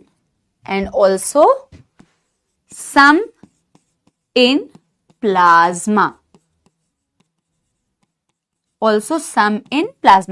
और रिवर्स डायरेक्शन में बेटा, दोनों डायरेक्शन में ये रिएक्शन को चलाती है। लंग्स में अपोजिट चलाएगी, ये कितना, ये ऊपर की तरफ चला गया ना, लंग्स में बेटा उल्टी डायरेक्शन में रिएक्शन को चलाती है ना। और हम यहां पे लिखेंगे bicarbonate is formed within RBC at tissue, but for travel it dissolves in plasma. सारी बातें बेटा उस वाले डायग्राम की यहां से क्लियर हो गई, ठीक है। पहले मुझे बताइए हाँ या ना। अब मैं आपको कंक्लूसिव डायग्राम दिखाऊंगी कि एक्चुअल में अगर आप समराइज करना चाहो ना बेटा, अब ऐसे बेटा आप खुद बेटा दिमाग लगा के मुझे थोड़ा बताओ, ऐसा थोड़ी हो रहा होगा कि एल्वियोलाई में बाइंडिंग चल रही है अलग से और लंग्स ये क्या बोलते हैं टिश्यू वाली साइड में सिर्फ CO2 की बाइंडिंग चल रही है। भाई साइमल्टेनियसली चीजें हो रही होंगी कि नहीं बेटा, आप मुझे बताओ। लंग्स में तुम्हारी ऑक्सीजन की बाइंडिंग चल रही होगी हीमोग्लोबिन से, और लंग्स पे तुम्हारी CO2 की अनलोडिंग चल रही होगी, और बिल्कुल साइमल्टेनियसली तुम्हारे टिश्यूज में CO2 की बाइंडिंग चल रही होगी हीमोग्लोबिन से बाइकार्बोनेट के फॉर्म में, और वहां पे तुम्हारी ऑक्सीजन की अनलोडिंग चल रही होगी। ये सारी चीजें साइमल्टेनियस चलती है। हम तुम्हें आसान तरीके से समझाने के लिए पहले बता देते हैं कि देख भाई ऑक्सीजन की बाइंडिंग कैसे हो रही है और CO2 की बेटा बाइंडिंग कैसे हो रही है। अब तुम्हें अनलोडिंग भी समझनी है कि भाई ऑक्सीजन टिश्यू पे भी तो जाके अनलोड कर रहा होता है ना, और CO2 जाके लंग्स पे अनलोड कर रहा होता है। बोलो हाँ या ना, ये बात समझ में आ रही है कि नहीं, बोलो हाँ या नहीं। ये सारी चीजें, लेकिन बेटा अगर तुम्हें एक साथ में सारा बता दिया जाए ना तो खिचड़ी पक जाएगी दिमाग में, आप आसान टॉपिक को भी कॉम्प्लिकेट कर दोगे। इसीलिए तुम्हें पहले अलग से बताया जाता है कि देखो बाइंडिंग वाले फैक्टर्स ऐसे ऐसे हैं ऑक्सीजन के, और डिसोसिएशन वाले फैक्टर्स ऐसे ऐसे हैं, और CO2 का ट्रांसपोर्ट ऐसे ऐसे होता है। फिर बेटा तुम्हें जब कंक्लूसिव डायग्राम बता देंगे तो तुम उसे बहुत बेटर तरीके से रिलेट कर पाओगे, वो तुम अभी समझोगे भी, ठीक है। लेकिन उससे पहले मैं एक और डेटा तुम्हें बताना चाहती हूं, और वो डेटा ये है बच्चों कि जिस प्रकार से तुमने ऑक्सीजन के लिए एक डेटा पढ़ा था कि every 100 ml of oxygenated blood carries 20 ml of oxygen and transport beta around 5 ml of oxygen to the tissues at normal physiological condition। वैसे ही CO2 के लिए बोला जाता है बेटा कि every 100 ml of deoxygenated blood transport 4 ml of CO2 at alveoli। Her 100 ml deoxygenated blood alveoli तक कितना बेटा CO2 लेके जा रहा है, 4 ml CO2 लेके जा रहा है। ये एनसीईआरटी का डेटा है, डायरेक्ट डेटा का क्वेश्चन आता है। एक बार ये वाला पॉइंट नोट कर लेते हैं, फिर वो कंक्लूसिव डायग्राम देखेंगे, ठीक है। आप लोगों ने ये नोट कर लिया है ना बेटा, आप लोगों ने ये नोट कर लिया है, नोट करते जा रहे हो ना साथ के साथ। दिमाग पे यहां पे सेट करना है बेटा सारी चीजें, है ना, हर एक चीज दिमाग में बिठानी है। नोट डाल के लिखते हैं बच्चों,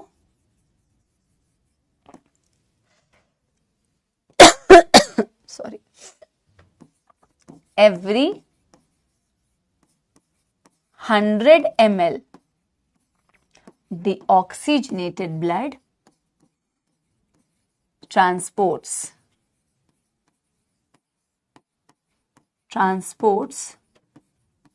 4 ml CO2 to the alveoli। मैं ना एनसीईआरटी की रीडिंग भी तभी कराऊंगी अभी CO2 वाली जब मैं तुम्हें वो कंक्लूसिव डायग्राम पढ़ा दूंगी, जब मैं तुम्हें वो कंक्लूसिव डायग्राम पढ़ा दूंगी, ठीक है, ठीक है। What is CA in the last reaction? Ankita बेटा अभी हमने पीछे क्या लिखा हुआ था, CA का फुल फॉर्म कार्बोनिक एनहाइड्रेज लिखा था या नहीं बेटा? ये देख, इतनी बार क्लियरली बोला अंकिता बेटा। हाँ मुजामिल, यस।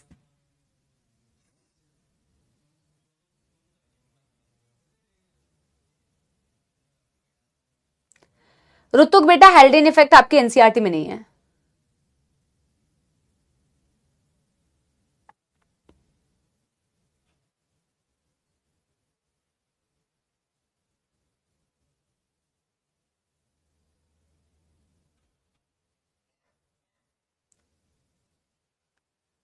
Done done. अब बेटा देखो एक डायग्राम है, एक डायग्राम है, इस डायग्राम को बनाना जरूर है। मैं आपको पहले इसकी ब्राइटनेस कम करती हूं, ये डायग्राम बनाना जरूर। और हेडिंग क्या डालोगे पता है इस डायग्राम की? हेडिंग डालो पहले इस डायग्राम की, हेडिंग डालोगे कंक्लूसिव डायग्राम्स, हेडिंग डालोगे कंक्लूसिव डायग्राम्स। और पहले समझ लेना भले ही फिर नोट कर लेना, मैं तुम्हें 2-3-5 मिनट्स का टाइम दे दूंगी, पर समझना पहले जरूर। कंक्लूसिव डायग्राम्स फॉर ट्रांसपोर्ट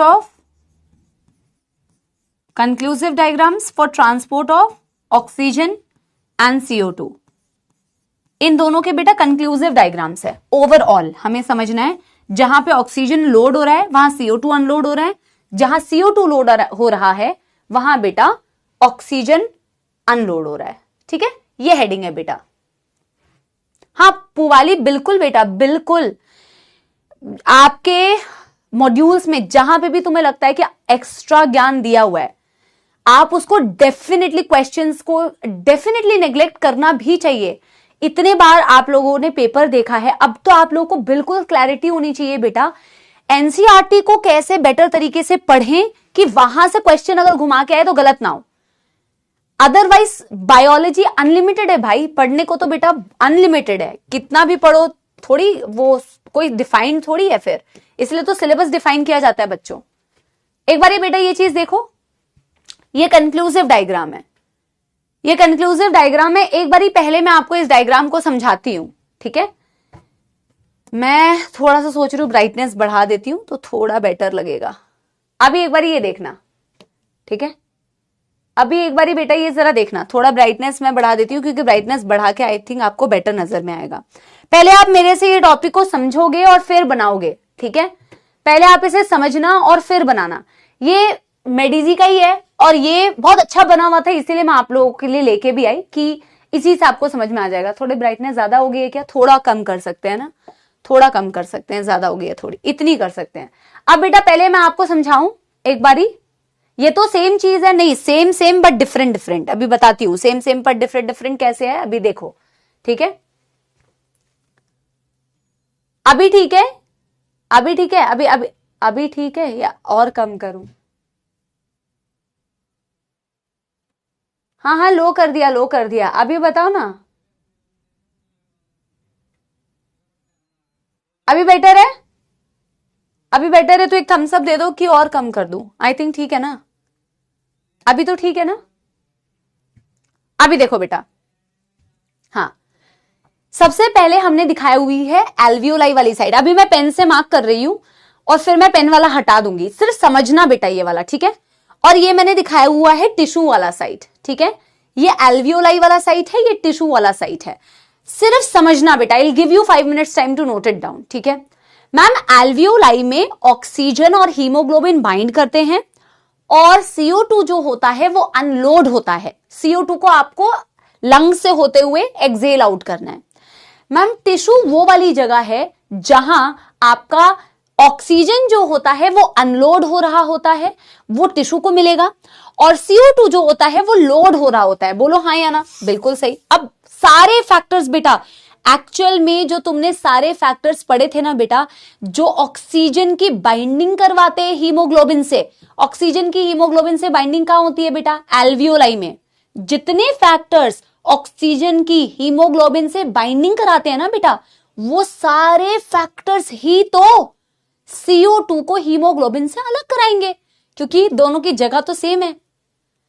और जितने भी फैक्टर्स बेटा ऑक्सीजन और टिश्यू को अलग करा रहे थे, ऑक्सीजन और हीमोग्लोबिन को अलग करा रहे थे टिश्यू पे, वो सारे फैक्टर्स CO2 और हीमोग्लोबिन की बाइंडिंग करवाएंगे, क्योंकि दोनों एक ही जगह पे हो रही है, क्योंकि दोनों एक ही जगह पे हो रही है। बोलो हाँ या ना?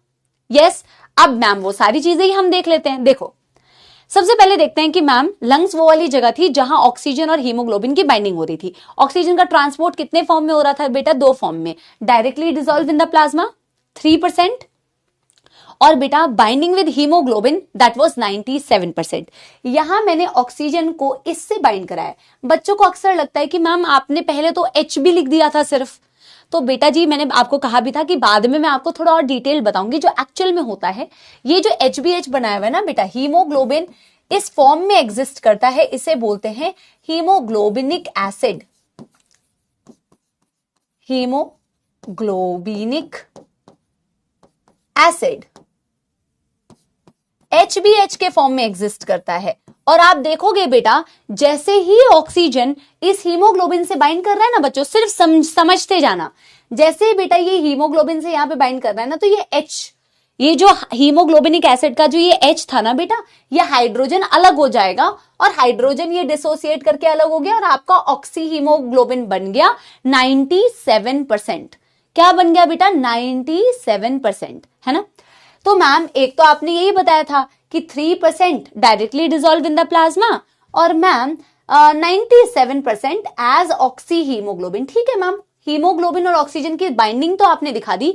अब यहीं पे आप हमें ये बताओ कि CO2 कैसे अनलोड होता है या CO2 कैसे ट्रांसपोर्ट होता है। ठीक है भाई, दिखा देती हूं। अब बेटा मुझे ये बता, जो तूने अभी अभी CO2 टिश्यू में बनाया था, एक तूने बाइकार्बोनेट बनाया था, एक तुमने बेटा डायरेक्टली प्लाज्मा में डिसॉल्व किया था और एक तुमने बेटा हीमोग्लोबिन के साथ में जोड़ा था।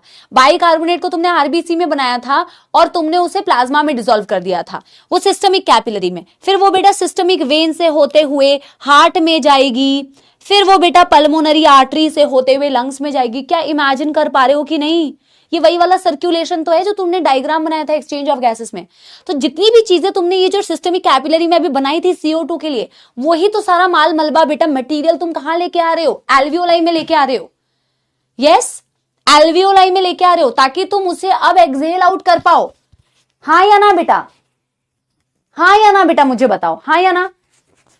अब मैम आपने ये देखो ना, यही वाली चीज की थी ना, देखो ना, तुमने टिश्यू में CO2 को प्लाज्मा में डिसॉल्व किया था। बेटा एक बारी नजर डालो, तुमने CO2 को प्लाज्मा में 7% डिसॉल्व किया था कि नहीं बेटा? समझो इस टॉपिक को। तो वही वाला जो प्लाज्मा में तुमने डिसॉल्व किया था ना मैम, उसी को तुमने एक्सहेल आउट कर दिया डायरेक्टली।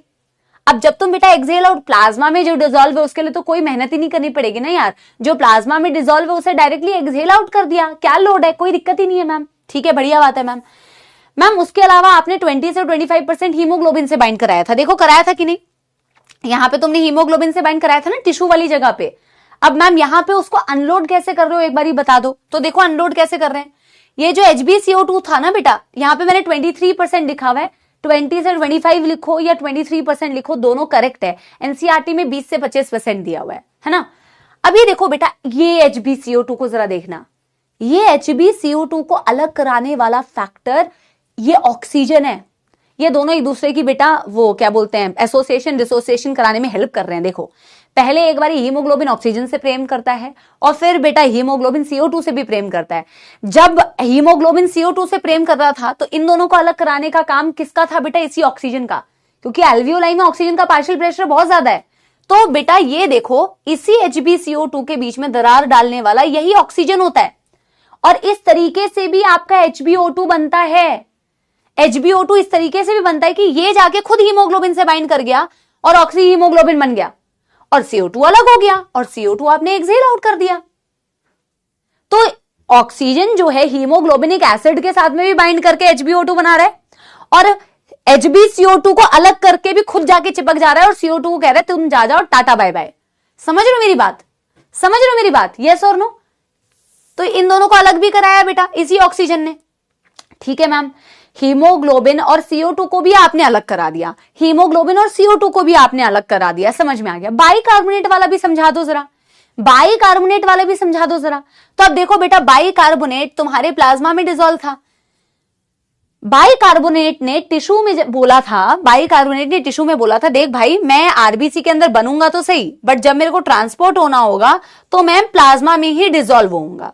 मेरी बात समझ रहे हो? उसने ये जिद पकड़ी थी कि मैम मैं बनूंगा तो आरबीसी के अंदर, बट जब मुझे ट्रांसपोर्ट होना है तो मैं जिद है मेरी कि मैं प्लाज्मा में डिसॉल्व होके ही ट्रांसपोर्ट होऊंगा। तो ठीक है, ये प्लाज्मा में बेटा ट्रेवल करके आ रहा था। अब बेटा इसको यहां पे आने के बाद इसको रियलाइजेशन हुई कि मुझे वापस से आरबीसी का ही सहारा लेना पड़ेगा, वरना मैं एक्सहेल आउट नहीं हो सकता। बोलते हैं ना कि जैसा करोगे वैसा भरोगे। ये देखो, ये उसका पूरा एग्जाम्पल है।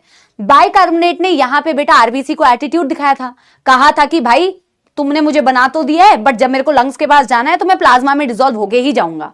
यहां पे वो प्लाज्मा में डिसॉल्व हो गया था, इसीलिए तो बेटा जो ब्लड तुम्हारे लंग्स में आया उसमें बाइकार्बोनेट प्लाज्मा में ही डिसॉल्व होके आया है। फिर आरबीसी कहता है कि ले भाई अब तेरे को CO2 बनना है तो तुझे वापस से आरबीसी के अंदर आना पड़ेगा, वरना तो CO2 नहीं बना सकता।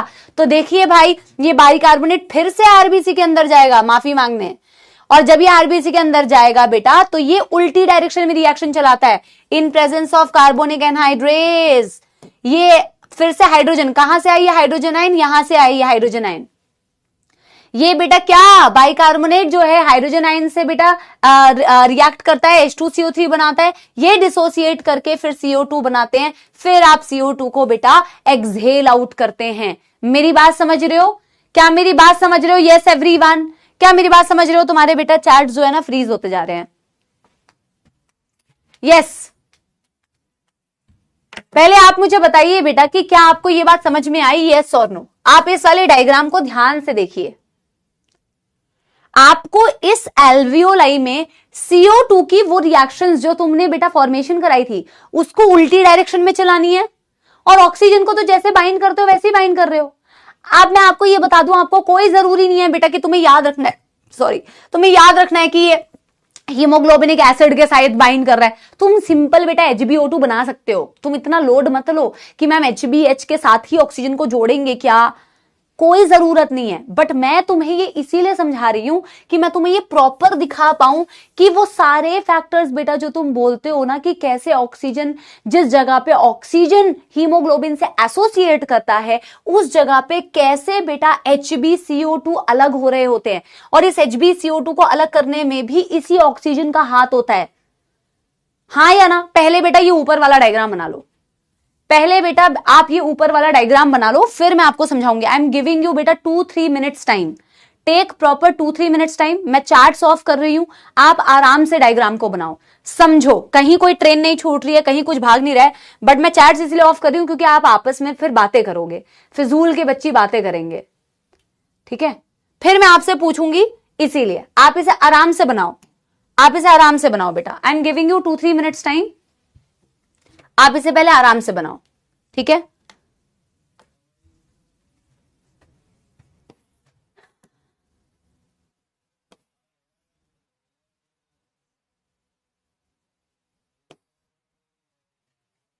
तुम्हारे बेटा, हाँ, एक तो भाई इसको मैंने ठीक करने के लिए दिया था, इसे ठीक क्यों नहीं किया आप लोगों ने? चेक किया था आपने? चैट्स ऑफ नहीं हो रहे हैं।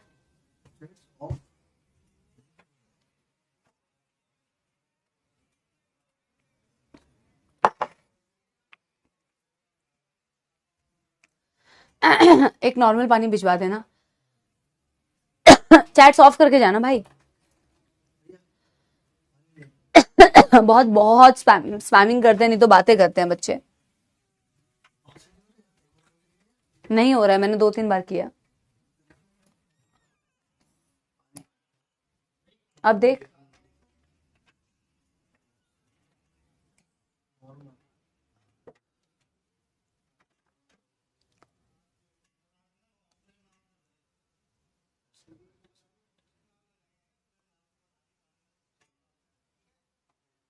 जहां इनेबल लगा रखा है वहां पे टिक मार्क को हटा दे। हाँ, अब यहीं पे रहे 2 मिनट। मुझे वो दिखाना, लेक्चर दिखाना, बच्चों को नोट करने का टाइम दे, एक बार नोट कर लेने दे।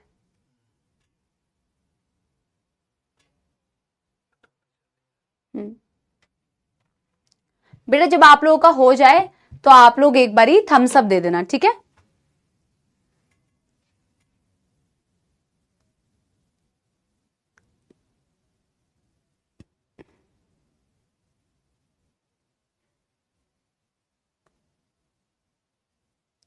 तू फोटो नहीं खींच रहा है युगल, कर क्या रहा है?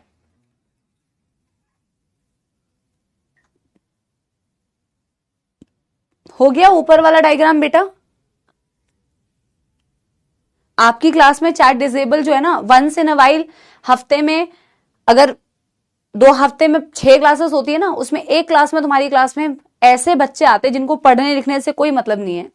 टीचर की तबीयत खराब हो, टीचर बैठ के क्लास ले सकता है, बट उसको पढ़ने से मतलब नहीं है, बकवास उसको करनी ही करनी है, ठीक है? चलो, मैं I don't want to talk about it, क्योंकि एक तो बेटा जब आप ना तबियत खराब में भी क्लास लेते हो ना, एफर्ट्स करते हो, और आपको सामने से ऐसे नालायक दिखते हैं कुछ कुछ, तो और गुस्सा आता है। बट कोई बात नहीं, लेट इट बी। उनका अपना बेटा वो है, वो हर साल दर साल यही करते रहेंगे और यही बैठे रहेंगे। क्या कर सकते हैं, स्पैमर्स का कुछ कर थोड़ी सकते हैं। हाँ ऑफकोर्स बोलो, ये हो ही नहीं रहा है, बिल्कुल बोलो। हो गया है ना। अब बेटा आप एक बारी देखिए, जो टिश्यूज में जो चीज हो रही है, आपने जो पढ़ा है ना बेटा वही चीज है, बट उसका कंक्लूजन है यार, उसका कंक्लूजन है। अब आप देखो ना बेटा, टिश्यूज में क्या हो रहा था, टिश्यूज में क्या हो रहा था, टिश्यूज में CO2 बाइंड कर रहा था, टिश्यू में ऑक्सीजन अनलोड कर रहा था। देखो CO2 कैसे बाइंड कर रहा था, 7% directly dissolve in the plasma, 7% directly dissolve in the plasma.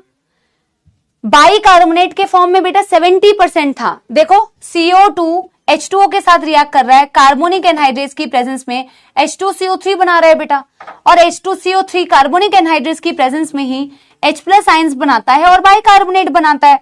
70% इसके फॉर्म में हो रहा था। और जब बेटा इसको तुम देखते हो तो ये प्लाज्मा में डिसॉल्व होता है, ये प्लाज्मा में डिसॉल्व होता है। क्या यही वाली चीज तुमने अभी अभी पढ़ी थी या नहीं बेटा? इसमें मैंने क्या तुम्हें अलग पढ़ाया, इसमें मैंने तुम्हें क्या अलग पढ़ाया बताओ? ये सेम चीज ही तो तुमने अभी अभी पढ़ी थी कि 7% प्लाज्मा में डिसॉल्व हो गया मैम, 70% बाइकार्बोनेट के फॉर्म में। बाइकार्बोनेट में ट्रैवल हमेशा प्लाज्मा में डिसॉल्व होके करता है। और बेटा अगर तुम यहां पे देखोगे, CO2 हीमोग्लोबिन से बाइंड करता है, और देखो CO2 बेटा हीमोग्लोबिन से कैसे बाइंड करेगा, अपना बदला लेगा। जैसे यहां पे तुम देखते हो ना बेटा, यहां पे तुम देखते हो कि HbCO2 को अलग कराने के लिए ये ऑक्सीजन बेटा यूज में आता है। ये ऑक्सीजन खुद जाके उस हीमोग्लोबिन से बाइंड कर जाएगा, HbCO2 बनाएगा। तो दो मदद हो रही है तुम्हारी, HbCO2 बन भी रहा है और HbCO2 को अलग कराने के लिए भी बेटा ये ऑक्सीजन काम में आ रहा है। खुद जाके हीमोग्लोबिन से बाइंड कर गया, HbO2 बना दिया, और बेटा इस HbCO2 को अलग कराने का भी काम कर दिया। एग्जैक्टली अपोजिट यहां पे होगा, बदला लेगा। देखो कैसे मैम, यहां पे क्या होगा ना, यहां पे जो HbO2 आया था ऑक्सी हीमोग्लोबिन, टिश्यू वाली साइड पे वो HbO2 अलग हो रहे होते हैं। कैसे अलग हो रहे होते हैं? ये जो CO2 था मैम इन दोनों को अलग कराता है, खुद जाके बाइंड कर जाता है बेटा हीमोग्लोबिन से, और ऑक्सीजन अलग हो गया, ऑक्सीजन डिलीवर हो गया। सिर्फ इस फॉर्म में डिलीवर नहीं होता सिर्फ, बल्कि HbO2 को डिसोसिएट कराने के लिए ये वाले जो हाइड्रोजन आयंस है ना बेटा, ये भी काम में आते हैं, ये भी काम में आते हैं। ये हाइड्रोजन आयंस क्या करते हैं बेटा, हीमोग्लोबिन से चिपक जाते हैं, हीमोग्लोबिनिक एसिड बनाते हैं, और मैम ऑक्सीजन को अलग कर देते हैं, ऑक्सीजन ट्रांसपोर्ट हो गया। और जो प्लाज्मा में डिसॉल्व होके आया था मैम, वो तो डायरेक्टली ट्रांसपोर्ट हो गया। मेरी बात समझ रहे हो? अगर आपको ये वाला जो डायग्राम है ना बेटा, ऐसा नहीं है कि ये exactly word to word NCERT में दिया हुआ है, लेकिन ये डायग्राम एक्चुअल में रिप्रेजेंटेशन है कि कैसे बेटा जिस जगह पे ऑक्सीजन लोड होता है वहां CO2 अनलोड होता है, एंड वाइस वर्सा। आप अगर सिंपल वो वाला भी पढ़ेंगे, that is also sufficient for you, but this is actual representation की क्या होता है। और यानी कि बेटा आप याद रखिए, all the factors required for association of hemoglobin with oxygen, वो सारे फैक्टर्स बेटा CO2 की डिसोसिएशन के लिए रिस्पॉन्सिबल होते हैं। और वो सारे फैक्टर्स जो बेटा ऑक्सीजन और हीमोग्लोबिन को डिसोसिएट कराते हैं, वो सारे फैक्टर्स बेटा CO2 और हीमोग्लोबिन की एसोसिएशन कराएंगे। आई होप अब तुम्हें क्लियर हो गया है। यस और नो? इनेबल कर देना चैट्स। यस और नो? डिसेबल हुआ था? अच्छा,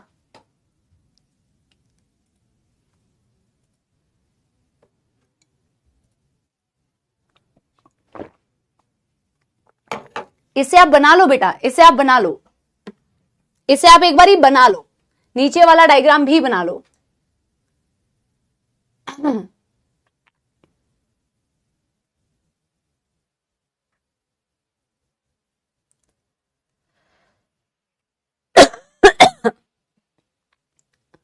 बेटा क्लियर है?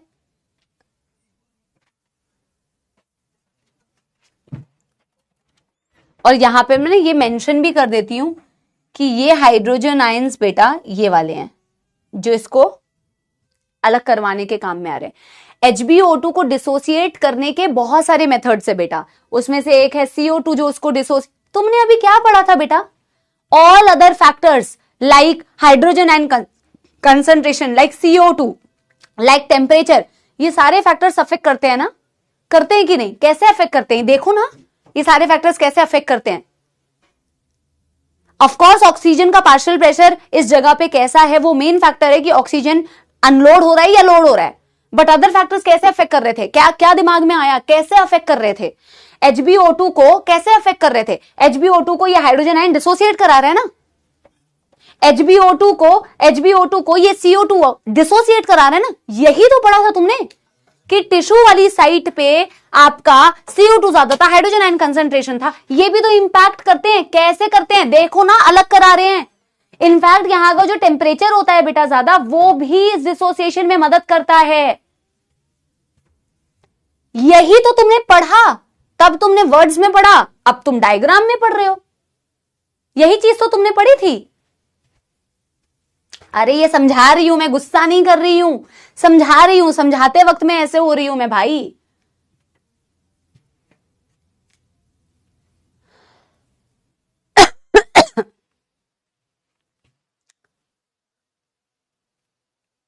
हाँ मैं नेक्स्ट टॉपिक पे आऊंगी बेटा, टॉपिक टू टॉपिक जंप नहीं करना है। खरगोश हो क्या? चुपचाप से पढ़ो, जो टॉपिक को जितने टाइम की रिक्वायरमेंट है सब पढ़ेंगे। फास्ट स्लो वाला अपना ना वो बेटा दिमाग नहीं चलाना है, सिर्फ मन लगा के पढ़ो बस, बिना जजमेंट के पढ़े। और जिनको लगता है कि मेरा दिमाग, मतलब आपका दिमाग, मेरा नहीं, जिनको लगता है मेरे को नहीं लगाना है इस चीज में दिमाग, वो सिर्फ ऑक्सीजन का ट्रांसपोर्ट, CO2 का ट्रांसपोर्ट जो अलग अलग पढ़ा है ना बेटा वो पढ़ लो, एक भी क्वेश्चन उसके भी बाहर से नहीं आएगा। ये तो इसलिए था कि भाई तुम रिलेट कर पाओ और अच्छी तरीके से। मैक्सिमम लोग कर भी पाए हैं, बट मैं सिर्फ उन लोगों के लिए बोल रही हूं, अगर तुम्हें लगता है ना बेटा तो तुम सिर्फ वो दोनों भी पढ़ो, वो भी सेम चीज है, it's the same, nothing different, so don't take load. ठीक है, चलो अब आगे बेटा एक बारी मैं एनसीईआरटी की रीडिंग करा रही हूं। ठीक है, देखो CO2 is carried by hemoglobin as carbaminohemoglobin around 20 से 25%, और कहीं कहीं पे बेटा ये 23% भी दिया होता है, तो इसमें कोई टेंशन वाली बात नहीं है, दोनों सेम चीज है। ठीक है, this binding is related to the partial pressure of CO2। अब बेटा देखिए एक बारी देखिए क्या बेहतरीन बात दी हुई है। देखिए बेटा, यस हाँ, एक बारी देखिए बेटा क्या दिया हुआ है कि जैसे ऑक्सीजन की बाइंडिंग मेनली रिलेटेड थी with the partial pressure of oxygen, वैसे CO2 की तो बाइंडिंग बेटा मेनली रिलेट करेगी पार्शियल प्रेशर ऑफ CO2, है ना। और बाकी सारे फैक्टर्स बेटा अफेक्ट कर सकते हैं कि ऑक्सीजन का पार्शियल प्रेशर वहां पे कैसा है, अपोजिट ही तो बात है। PO2 is a major factor which could affect this binding, obviously बेटा, क्योंकि HbCO2 को अलग कराने के लिए ऑक्सीजन ही उन दोनों के बीच में आता है, और वैसे ही HbO2 को अलग कराने के लिए CO2 उसके बीच में आता है, दोनों एक दूसरे से बदला लेते हैं। When partial pressure of CO2 is high and partial pressure of oxygen is low, जैसा कि हमें टिश्यू में दिखता है, more binding of carbon dioxide occurs। बोला टिश्यू में जब आपको ऑक्सीजन का पार्शियल प्रेशर कम दिखता है, CO2 का पार्शियल प्रेशर ज्यादा दिखता है, तो ज्यादा से ज्यादा CO2 बाइंड करता है, राइट। Whereas बेटा when partial pressure of CO2 is low, partial pressure of oxygen is high, like in alveoli, dissociation of CO2 from carbaminohemoglobin takes place। लेकिन जब alveoli में जाते हैं मैम, ऑक्सीजन ज्यादा होता है, CO2 कम होता है, तो आप HbCO2 को अलग होते हुए देखेंगे, डिसोसिएशन देखेंगे, है ना। CO2, that is CO2 which is bound to hemoglobin from the tissue is delivered at the alveoli। और इसका मतलब ये है मैम, जो टिश्यू में alveoli, जो टिश्यू में हीमोग्लोबिन के साथ में CO2 लोड हुई थी, बाइंड की थी, वो alveoli में जाके अलग हो जाती है, क्योंकि वहां के फैक्टर्स उसको अलग करवाते हैं, है ना। RBC contain a very high concentration of the enzyme carbonic anhydrase and minute quantity of the same is present in the plasma too। Very important line, जिसको आप बिल्कुल ध्यान से नहीं पढ़ते हैं मैम। कार्बोनिक एनहाइड्रेस जो होता है बहुत हाई कॉन्सेंट्रेशन में आपके आरबीसी के अंदर प्रेजेंट होता है, और माइन्यूट क्वांटिटी में प्लाज्मा में भी प्रेजेंट होता है। This enzyme facilitates the following reaction in both the direction. ठीक है, अब ऑब्वियस सी बात है बेटा, इस डायरेक्शन में रिएक्शन कहां पे हो रही होगी, आपके टिश्यू में, और मैम इस डायरेक्शन में रिएक्शन कहां पे हो रही होगी, आपकी एल्वियोलाई में। अगर ऐसा पेपर में दे तो आप गलती तो नहीं करेंगे, है ना। CO2 plus H2, H2 CO3 दे रहा है, CO3 minus plus H plus, और ये अपोजिट डायरेक्शन में भी होगा, है ना। At tissue site where the partial pressure of CO2 is high, tissue जहां पे CO2 का पार्शियल प्रेशर ज्यादा होता है, क्यों ज्यादा होता है? Due to catabolism. मैंने एनसीईआरटी कैटलिस्ट में भी ये क्वेश्चन रखा हुआ था, है ना। Due to catabolism CO2 diffuses into the blood, RBC and plasma and forms bicarbonate and hydrogen ion। Ma'am जहां टिश्यू पे कैटाबॉलिज्म की वजह से CO2 ज्यादा होता है, तो CO2 क्या करता है? डिफ्यूज कर जाता है, प्लाज्मा में डिसॉल्व हो जाता है, और कुछ अमाउंट मैम बाइकार्बोनेट बना लेता है, वही बताया। वेराज बेटा at alveolar site where PCO2 is low, alveoli में जबकि मैम CO2 का पार्शियल प्रेशर कम है, तो जब CO2 का पार्शियल प्रेशर कम है, the reaction proceeds in the opposite direction leading to the formation of CO2 and H2। Opposite direction में चलेगा एल्वियोलाई में, तो एल्वियोलाई में H2 और CO2 बनेगी, तभी तो आप CO2 का एक्सहेल आउट कर पाओगे, है ना। अब देखो बेटा, CO2 trapped as bicarbonate at tissue level and transported to the alveoli and released as CO2, figure 14.4। कहीं कहां पे फिगर दिया हुआ है बेटा? बोला कि यार जो CO2 बाइकार्बोनेट के फॉर्म में बनी हुई होती है टिश्यू में, यही वाला है आई थिंक, है ना, यही तो है, जो ट्रैप हुई होती है बाइकार्बोनेट के फॉर्म में, ट्रांसपोर्ट कराने के लिए बाइकार्बोनेट बनाया, उसे वापस से मैम CO2 बना देते हैं जब हम कहां जाते हैं? एल्वियोलाई में, क्योंकि CO2 को ही तो एक्सहेल आउट करोगे। एंड बेटा every 100 ml of deoxygenated blood delivers about 4 ml of CO2 to the alveoli. हर बेटा 100 ml deoxygenated blood 4 ml CO2 deliver करता है एल्वियोलाई में। That's all. ठीक है क्या बेटा? पढ़े अगला टॉपिक? Yes everyone. अब मुझे डिसेबल करना ही नहीं है। हुई? हो गई ना? हाँ चलो। रेगुलेशन ऑफ रेस्पिरेशन करें? रेगुलेशन ऑफ रेस्पिरेशन नहीं, चैप्टर बेटा नीट में खत्म करूंगी। 5 मई को अगर नीट हुआ ना तो 4 मई को चैप्टर खत्म होगा ये ब्रीदिंग, तो तब तक पढ़ेंगे 4 मई तक, ठीक है। चलो पढ़ते जाओ। रेगुलेशन ऑफ रेस्पिरेशन बहुत ही इजी टॉपिक है, एनसीईआरटी में थोड़ा पैराग्राफ में दिया हुआ है, बट हम फ्लो चार्ट में करेंगे। रेगुलेशन ऑफ रेस्पिरेशन मतलब क्या है इसका? What is the meaning of regulation of respiration? यार जो तुम सांसें ले रहे हो बेटा, इनफैक्ट जो तुम ये नॉर्मल सांसें ले रहे हो, ये भी एक प्रॉपर रेगुलेशन है। ये जो तुम नॉर्मल बेटा सांस ले रहे हो ना, ब्रीदिंग इनहेल एंड एक्सहेल, ये भी एक तरीके का रेगुलेशन है। हमें बहुत इजी लगता है क्योंकि हमारे साथ कभी प्रॉब्लम नहीं हुई। जिस दिन हमारी बेटा इस नॉर्मल ब्रीदिंग में प्रॉब्लम हो जाए ना, तब हमें समझ में आएगा कि अरे ये भी एक रेगुलेशन थी, नॉर्मल रेगुलेशन थी, है ना। या फिर बेटा कभी हम बहुत डीप ब्रीदिंग करें, है ना, या फिर कभी हम बहुत फास्ट ब्रीदिंग करें, है ना, ये सारी ब्रीदिंग की रेगुलेशन होती है। वेदर इट इज बेटा normal breathing, whether it is बेटा forceful breathing, whether it is बेटा डीप ब्रीदिंग और it is a faster breathing, ये सारी ब्रीदिंग की रेगुलेशन होती है। और ये रेगुलेशन कराने के लिए मैम हमारे पास नर्वस रेगुलेशंस होती हैं और केमिकल रेगुलेशन होती है। बहुत ही आसान टॉपिक है, लेकिन आप इसको बस एक तरीके से पढ़िए तो आपको बिल्कुल 1% भी कंफ्यूजन नहीं होगी, ठीक है। जब आप रेगुलेशन ऑफ रेस्पिरेशन बोलते हैं ना बेटा, मैं पहला एक फ्लो चार्ट बनाती हूं जो आपको ना इसके बेसिक्स को क्लियर करेगा, फिर आप उसको अच्छे से पढ़ेंगे तो आपको ज्यादा आसान लगेगा। आप ये जो रेगुलेशन बोलते हैं ना बेटा, ये 2 प्रकार से रेगुलेशन होती है रेस्पिरेशन की। नंबर 1 रेगुलेशन मैंने बोला नर्वस रेगुलेशन है, न्यूरल रेगुलेशन। ऑब्वियस सी बात है मैम, जब आप नर्वस बोल रहे हो तो डेफिनेटली यहाँ पे न्यूरॉन्स का रोल होगा, नर्वस सिस्टम का रोल होगा, है ना। और जब आप मैम दूसरी रेगुलेशन की बात करते हो, नंबर 2, इसे हम बोलते हैं प्यारे बच्चों केमिकल रेगुलेशन। इसे हम बोलते हैं प्यारे बच्चों केमिकल रेगुलेशन। इसे हम केमिकल रेगुलेशन क्यों बोलते हैं अभी मैं आपको समझाऊंगी भी। इसे हम केमिकल रेगुलेशन क्यों बोलते हैं अभी मैं आपको समझाऊंगी भी। बट मैम पहले इसी फ्लो चार्ट को थोड़ा कंप्लीट करते हैं। जब आप बेटा नर्वस रेगुलेशन की बात करेंगे तो इसको आप 2 हिस्सों में पढ़ेंगे, है ना।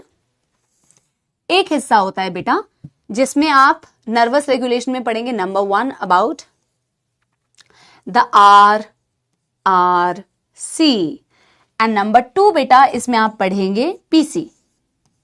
What is RRC and PC? RRC is respiratory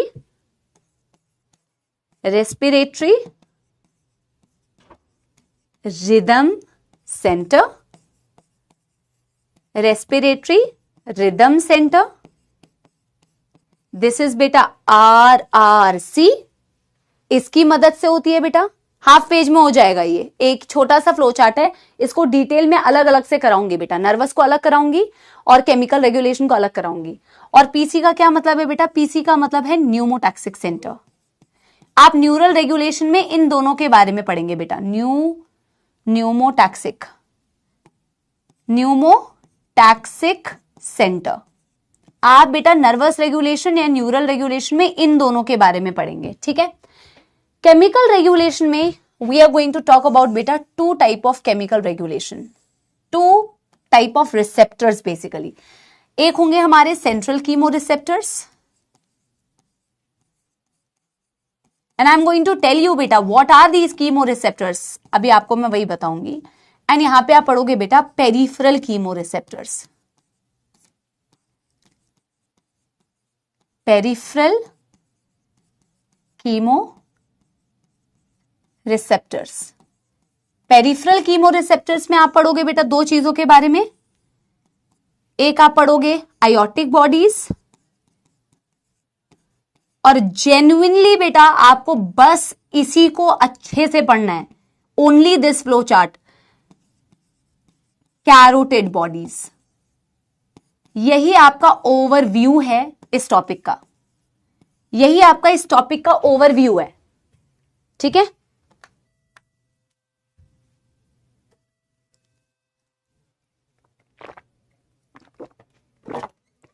पच्चीस पे चला देना, 25।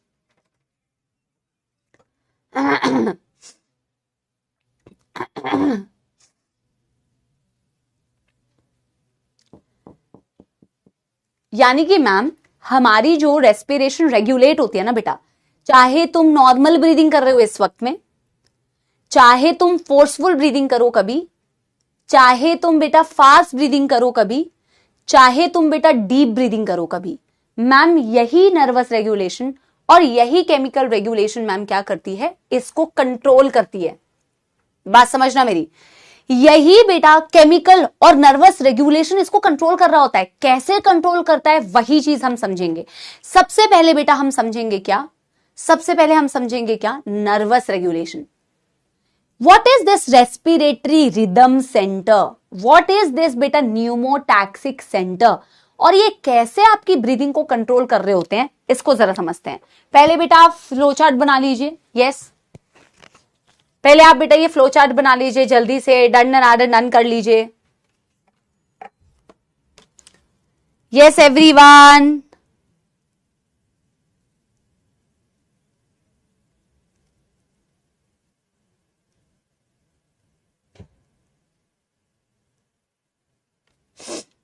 डन। अब बेटा वन बाय वन इसे डिटेल में समझे, वन बाय वन इसे डिटेल में समझे, ठीक है। देखो सबसे पहले हम बात करेंगे मैम नर्वस रेगुलेशन की।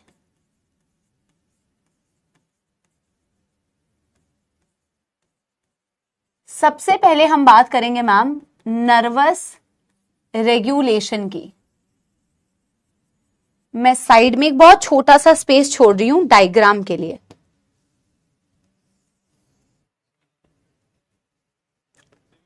ठीक है, हमने बेटा नर्वस रेगुलेशन में कौन कौन सी दो चीजें बनाई, हमने मैम एक चीज बनाई RRC और एक चीज हमने बनाई मैम PC, यानी कि हमारी न्यूमोटैक्सिक सेंटर। यही बनाया बेटा। सबसे पहला जो तुमसे सवाल पूछते हैं वो यही पूछते हैं कि इनकी फुल फॉर्म बताओ। इनकी सबसे पहले बेटा तुमसे फुल फॉर्म पूछते हैं कि बताओ RRC का क्या फुल फॉर्म है, और नंबर 2 तुमसे पूछेंगे कि बताओ PC का क्या फुल फॉर्म है। पहला सवाल तो यहां से बन जाएगा, ठीक है।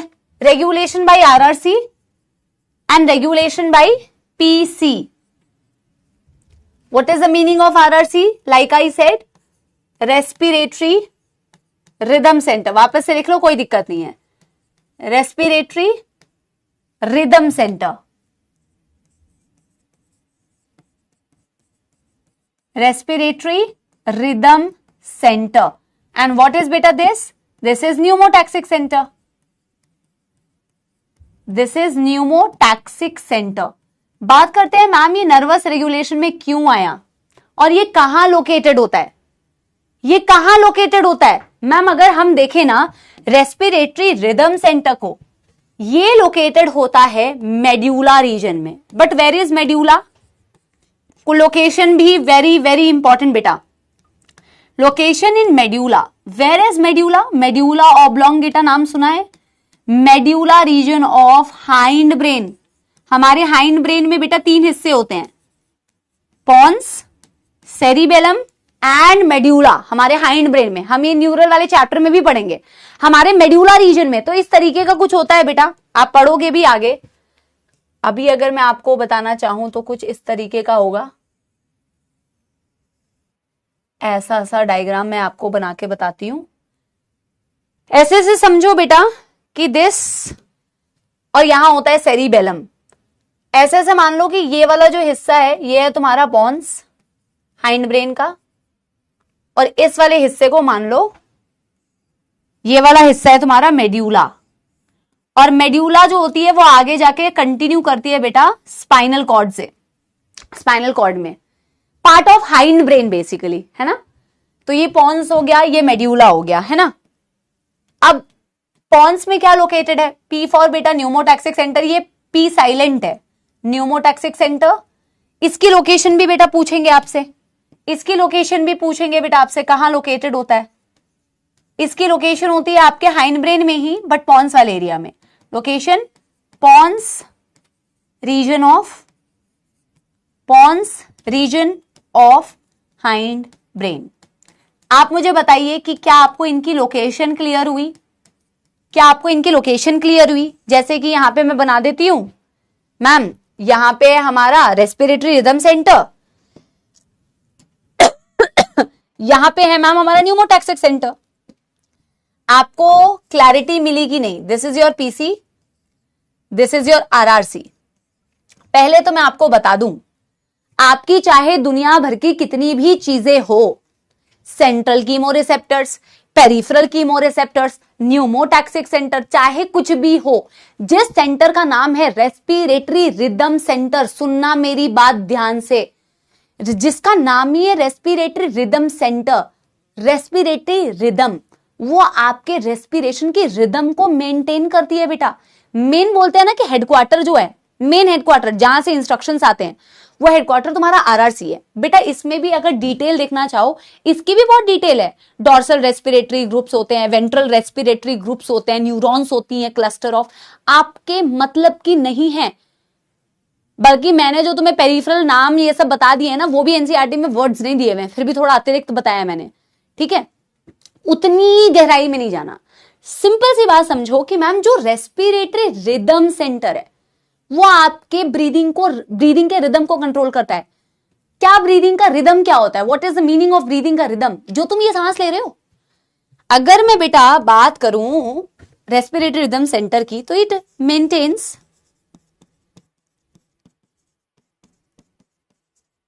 The rhythm of breathing. एक एग्जाम्पल से मैं आपको समझा रही हूं. जो आप नॉर्मल ब्रीदिंग करते हो ना बेटा, एक सांस में, एक ब्रेथ में जो इनहेलेशन कर रहे होते हो ना बेटा तुम, इनहेलेशन वो 2 सेकंड का होता है, और जो एक्सहेलेशन होता है ना बेटा वो होता है तुम्हारे 3 सेकंड का. तो टोटल मिलके ये होता है, एक सांस तुम्हारी 5 सेकंड की होती है, एक सांस तुम्हारी 5 सेकंड की होती है. और बेटा इसीलिए तो 1 मिनट में 60 सेकंड. तो 1 मिनट में तुम कितनी बार सांस लेते हो? तुम लिखते तो 12 से 16, बट तुम एवरेज कह सकते हो ना. एक सांस अगर तुम्हारी 5 सेकंड की है तो 60 सेकंड्स में या फिर 1 मिनट में तुम एवरेज बेटा इतनी सांस लेते हो कि नहीं? बता दो. 12 ब्रेथ कह सकती हूं, वो तो 12 से 16 तुम एक एवरेज लिख देती हो. क्या मैं कह सकती हूं कि नहीं? मुझे बताओ. और ये जो तुम बेटा इनहेल 2 सेकंड और एक्सहेल 3 सेकंड के लिए कर रहे हो ना बेटा, डायाफ्राम को कॉन्ट्रैक्ट कर रहे हो, एक्सटर्नल इंटरकोस्टल मसल्स को कॉन्ट्रैक्ट कर रहे हो, इनको इंफॉर्मेशन देने वाली जो न्यूरॉन्स होती हैं वो यही होती है आपके रेस्पिरेटरी रिदम सेंटर में. So this basically respiratory rhythm centre has group of neurons. ये मैंने ये कर दिया था. It has group of neurons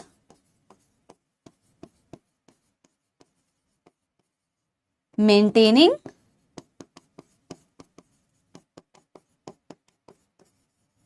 the rhythm of breathing.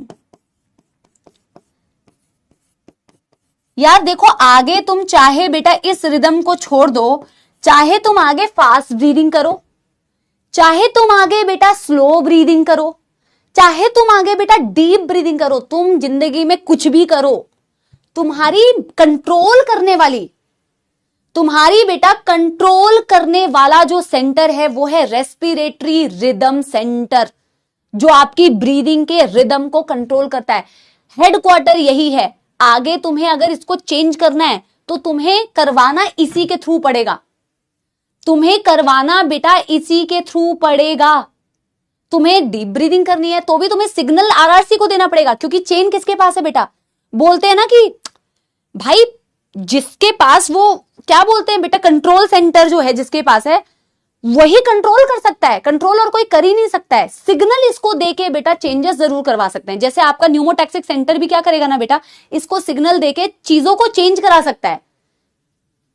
समझ रहे हो मेरी बात? बट करने की जो पावर है वो पावर इसी के पास है, रेस्पिरेटरी रिदम सेंटर के पास. चाहे तुम नॉर्मल ब्रीदिंग करो, चाहे तुम फोर्सफुल ब्रीदिंग करो, the main rhythm centre which is located in the medulla region of the hind brain has the power to control the normal और द फास्टफुल और the forceful all kind of breathing. ये main control है. आपके आगे आपको मैं पढ़ाऊंगी pneumotaxic centre, आगे मैं आपको पढ़ाऊंगी कीमो रिसेप्टर्स. ये सारे बेटा जो है ना, ये सिर्फ सिग्नल दे सकते हैं आरआरसी को. करवाना इनको आरआरसी से ही पड़ेगा, क्योंकि कर यही सकता है. इसके पास इंफॉर्मेशन दूसरी जगहों से आ सकती है कि भाई देख, अब बॉडी में ये रिक्वायरमेंट है, ये वाली चेंज कर दे. बॉडी में ये रिक्वायरमेंट है, अब तुम ये वाली चेंज कर दो. करेगा कौन? आरआरसी. बोलो हाँ या ना. मेरे को एक थम्स अप दे दो. यस, मेरे को एक थम्स अप दे दो.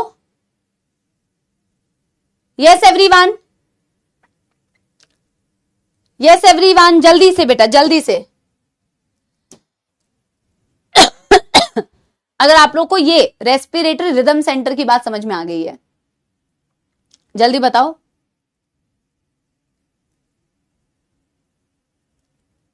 हाँ, so this is basically the principle of the school, है ना. टीचर्स बता तो सकते हैं कि यार देखो ये दिक्कत है, ये चेंजेस कर दो. इंफॉर्मेशन किसको देना पड़ेगा? इसी को देना पड़ेगा, क्योंकि चेंजेस कौन लेके आ सकता है बेटा? यही चेंजेस लेके आ सकता है. अब कैसे चेंजेस लेके आएगा वही तो समझना है बेटा.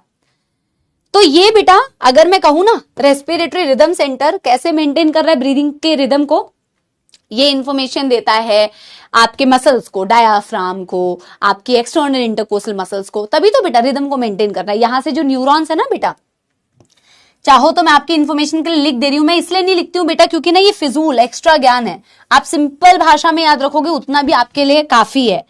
ये न्यूरॉन्स क्या, कैसे बेटा क्या करते हैं? ये न्यूरॉन्स सिग्नल देते हैं, सिग्नल देते हैं आपके डायाफ्राम को, आपकी इंटरकोस्टल मसल्स को. समझ रहे हो मेरी बात, है ना. और यहां पे मैं कहूंगी pneumotaxic centre. Once this signals, नहीं रुको बेटा, यहां में देखो, इसे बोलते हैं स्विच ऑफ सेंटर. इसे this is known as switch off centre. SWITCH, switch off centre. इसे बोला जाता है स्विच ऑफ सेंटर. इसे क्या बोला जाता है बेटा? Switch off. ये क्यों स्विच ऑफ कहलाता है बेटा? when this is activated, it gives signal to RRC to reduce the duration of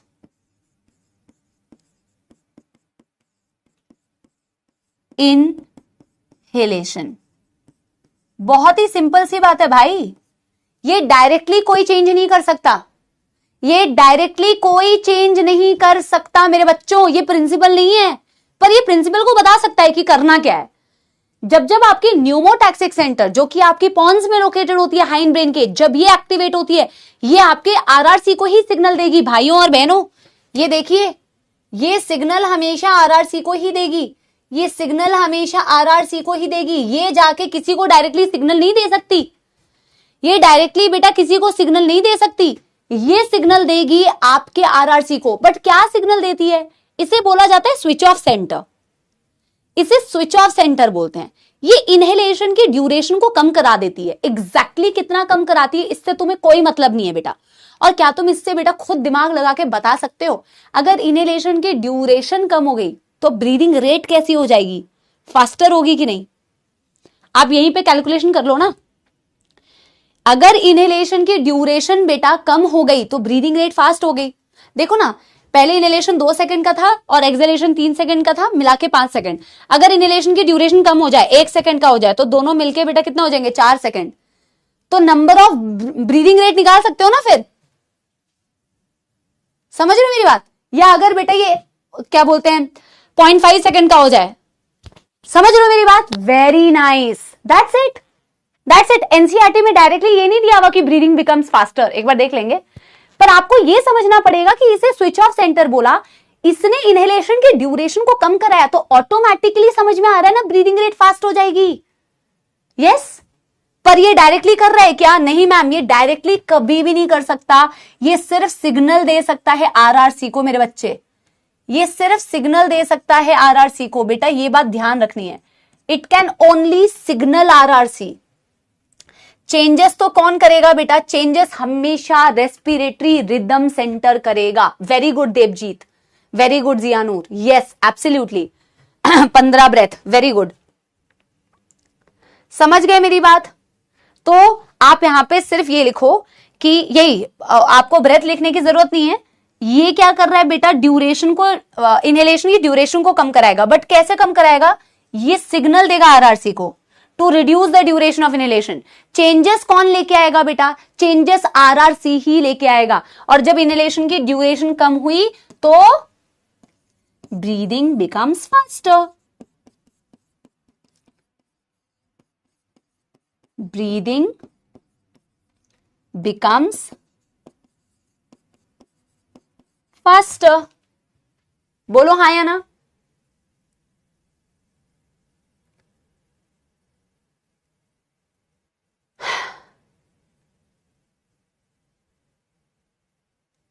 बोलो हाँ या ना? दैट्स ऑल बेटा। आपकी न्यूरल रेगुलेशन इतनी है, main centre respiratory rhythm centre, कोई भी चेंजेस आपकी नॉर्मल ब्रीदिंग, फोर्सफुल ब्रीदिंग, कोई भी ब्रीदिंग होती है, जो ग्रुप ऑफ न्यूरॉन्स तुम्हारे रेस्पिरेटरी रिदम सेंटर में है, वो ही तुम्हारी बेटा ब्रीदिंग पैटर्न को कंट्रोल करते हैं, मेडुला रीजन में है, इसीलिए इसे रेस्पिरेटरी रिदम सेंटर कहा जाता है। Any alteration from the normal breathing will be always बेटा brought by RRC.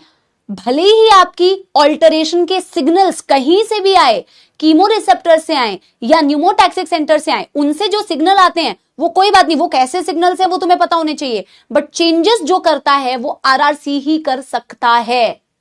Yes yes. और बेटा न्यूमोटैक्सिक सेंटर को स्विच ऑफ सेंटर क्यों बोला? क्योंकि वो इनहेलेशन की ड्यूरेशन को कम करता है, और जब इनहेलेशन की ड्यूरेशन कम हो रही है तो of course breathing rate becomes faster.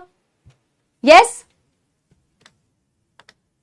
बेटा, यहां तक हो गया तो बेटा कीमो रेगुलेशन पढ़ाऊं? कीमो रेगुलेशन पढ़ाऊं? यस एवरीवन,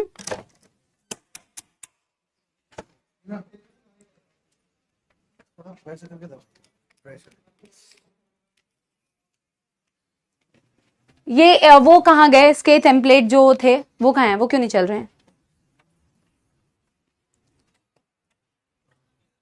कीमो रेगुलेशन करें बच्चों। अब देखो कीमो रेगुलेशन का मतलब होता है केमिकल। ये बात तो आपको समझ में आ रही है ना बेटा? कीमो रेगुलेशन का मतलब केमिकल की हम बात करेंगे। कीमो रेगुलेशन जैसे नर्वस रेगुलेशन में हम न्यूरॉन्स की बात कर रहे थे, तो कीमो रेगुलेशन में हम केमिकल्स की बात करेंगे। कैसे केमिकल्स की बात करेंगे? आईसीएम का बच्चा एक फुल फॉर्म पूछ रहा है। बेटा आप लोग पहले चैप्टर पढ़ के नहीं आए हो? इंटरकोस्टल मसल्स, इंटरकोस्टल मसल्स है ये। छुट्टी कर दो मैम, छुट्टी ले लो बेटा। आप लोग तो हर दूसरे दिन आ ही जाते हो स्पैम करने के लिए। छुट्टी ले लो, किसी को पकड़ के बेटा रस्सी से बैठ के पकड़ के थोड़ी पढ़ा रही हूं। कीमो रेगुलेशन इसमें बेटा आपके दो तरीके के, अच्छा एक सेकेंड, कीमो रेगुलेशन में सबसे पहली बात तो मैं किसकी बात करने वाली हूं? मैं कीमो रिसेप्टर्स की बात करने वाली हूं। मैं कीमो रेगुलेशन में कीमो रिसेप्टर्स की बात करने वाली हूं। और जब आप कीमो रिसेप्टर्स बोलते हैं तो बहुत ही क्लियरली बेटा आपको इसके नाम से समझ में आएगा, ऐसे रिसेप्टर्स जो बेटा केमिकल्स के लिए आप देखोगे सेंसिटिव होते हैं। कीमो रिसेप्टर्स, ऐसे रिसेप्टर्स जो केमिकल के प्रति सेंसिटिव होते हैं। कौन से केमिकल्स? आप यहां पे ब्रीदिंग को कंट्रोल कर रहे हो। कौन से केमिकल्स बेटा? कौन से केमिकल्स? आपके CO2, आपका हाइड्रोजन, यही आपके ब्रीदिंग के केस में तो यही होगा। आप ब्रीदिंग को रेगुलेट कर रहे हो भाई, या तो ज्यादा से ज्यादा ऑक्सीजन की बात करोगे। These are the chemicals that are present in your blood, right? इन्हीं केमिकल्स की बात करोगे, CO2 की कॉन्सेंट्रेशन, हाइड्रोजन आयन कॉन्सेंट्रेशन। लेकिन ऑक्सीजन को इंक्लूड करते हैं कि नहीं, वो आगे की बात है। सो मैम कीमो रेगुलेशन मतलब कुछ केमिकल्स का बढ़ना या घटना आपके बॉडी फ्लूइड्स में, वो भी आपकी ब्रीदिंग रेट को कैसे कंट्रोल करवाएगा या चेंजेस करवाएगा, वही चीज आप कीमो रेगुलेशन में पढ़ते हो। ठीक है? जो कीमो रिसेप्टर्स होते हैं ना बेटा, ये कीमो रिसेप्टर्स आपके एक होते हैं जो आपके ब्रेन में ही प्रेजेंट है। इन्हें आप कहते हो सेंट्रल कीमो रिसेप्टर्स। एक होता है सेंट्रल कीमो रिसेप्टर्स, ये आपके ब्रेन में ही प्रेजेंट होते हैं। और ब्रेन में भी अगर मैं स्पेसिफिकली बोलूं ना बेटा, तो ये आपके मेड्यूला एरिया में प्रेजेंट होते हैं, medulla region of the hind brain, है ना? और एक होते हैं बेटा जिन्हें आप बोलते हो पेरिफेरल कीमो रिसेप्टर्स, जिन्हें आप बोलते हो बेटा peripheral chemo receptors. Peripheral chemo receptor, पहले तो आप बेटा कीमो रिसेप्टर की डेफिनेशन लिखिए यहां, छोटी सी, बहुत ज्यादा नहीं। कीमो रिसेप्टर्स यानी कि सेंसिटिव फॉर केमिकल्स, ऐसे receptors which are sensitive for certain chemicals, sensitive for certain chemicals। अब बेटा यहां पे तुमने पढ़ा एक सेंट्रल कीमो रिसेप्टर्स, एक तुमने पढ़ा बेटा peripheral chemo receptors. Central chemo receptors तुम्हारे ब्रेन में ही प्रेजेंट होते हैं, मेड्यूला एरिया में प्रेजेंट होते हैं। एनसीईआरटी बहुत क्लियरली कहती है बेटा, there is a chemo receptor present very close to the respiratory rhythm centre. NCERT ने बहुत क्लियरली कहा है कि एक कीमो रिसेप्टर होता है जो आपके रेस्पिरेटरी रिदम सेंटर के बिल्कुल पास में होता है, वही होता है बेटा सेंट्रल कीमो रिसेप्टर। इसे हमने क्या बोला कि एनसीईआरटी के अकॉर्डिंग, वैसे तो it is located in the medulla बेटा, it is located in the medulla. इसकी लोकेशन जो होती है, ऐसे लिखो, लोकेशन जो होती है वो मेड्यूला है। इसकी जो लोकेशन है वो मेड्यूला है। और एनसीईआरटी ने लिखा हुआ है कि there is a chemosensitive area, chemosensitive, chemical के प्रति sensitive, a chemosensitive area located near RRC, वही होता है बेटा आपका central chemo receptor. Central chemo receptor, समझ रहे हो? और पेरिफेरल कीमो रिसेप्टर्स में बेटा आप पढ़ते हैं दो पेरिफेरल कीमो रिसेप्टर्स। एक होता है बेटा जिसे आप बोलते हैं आयोटिक बॉडीज, और एक आप बोलते हैं बेटा जिन्हें कैरोटिड बॉडी। ऐसा नाम क्यों रखा मैम? ऐसा नाम रखने का बेटा बहुत ही इजी सा मतलब है। ऐसा नाम रखना तो बहुत इजी सा मतलब है। अभी मैं आपको एक डायग्राम से बताती हूं। देखो, एक आपने बोला नंबर 1 आयोटिक बॉडीज, एक आपने बोला बेटा आयोटिक बॉडीज, और एक आपने बोला बेटा नंबर 2 कैरोटिड बॉडी। होते क्या है बेटा? आयोटा नाम सुना है? आयोटा नाम सुना है या नहीं बेटा? वैसे ही कैरोटिड आर्टरी नाम, आप हार्ट पढ़ोगे ना आगे बॉडी फ्लूइड्स एंड सर्कुलेशन में, आप बॉडी फ्लूइड्स एंड सर्कुलेशन में हार्ट का डायग्राम पढ़ोगे ना बेटा, साइड में बना के भी बता रही हूं तुम्हें, जैसे आप पढ़ते हो ना ऐसे हार्ट।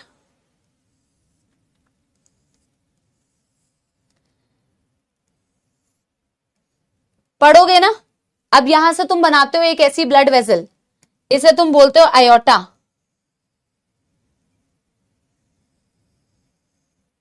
बोलो हाँ या ना? थोड़ा और पतला बनाती हूं, ऐसे यहां से।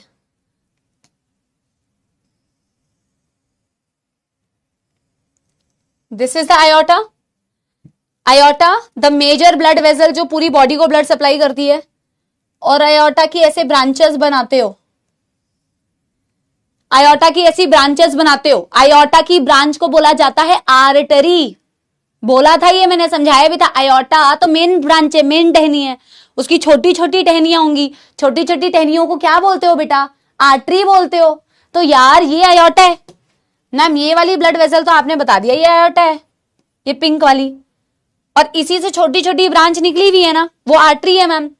तो ये आयोटा मैम, यहीं से तो नाम आया है बेटा। अभी आप देखोगे, ये मान लो ये है carotid artery.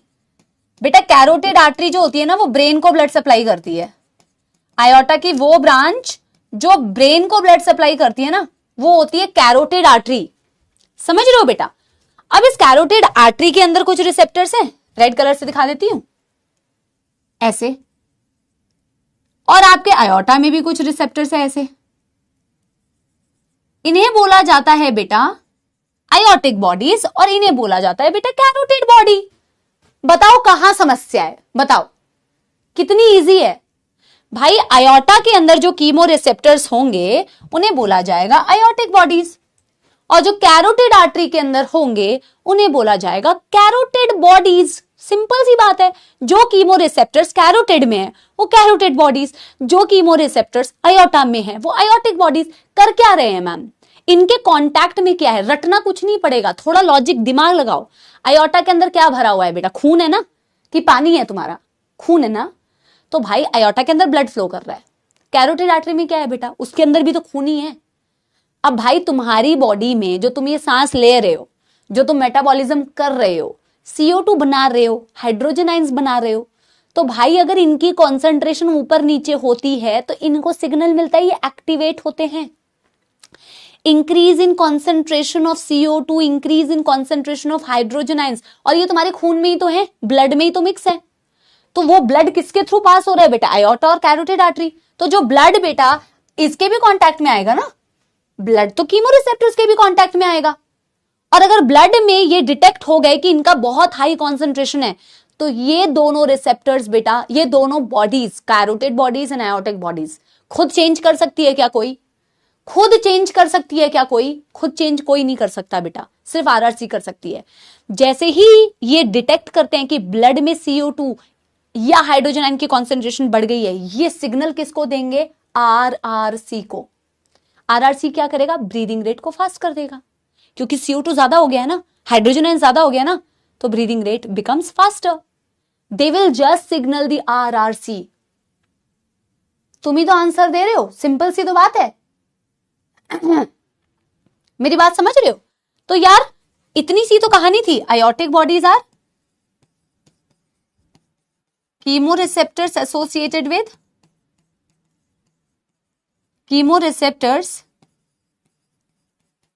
associated with aorta, and these are beta the chemoreceptors, these are the chemoreceptors associated with carotid artery. और इनके अंदर से मैम वही खून बह रहा है जिस खून में अगर CO2 और हाइड्रोजन आयंस बढ़ गए ना मैम, तो ये सिग्नल देंगे किसको? RRC को सिग्नल देंगे। RRC को कहेंगे भाई ब्लड में CO2 और हाइड्रोजन बढ़ चुके हैं, ब्रीदिंग रेट को फास्ट कर दो।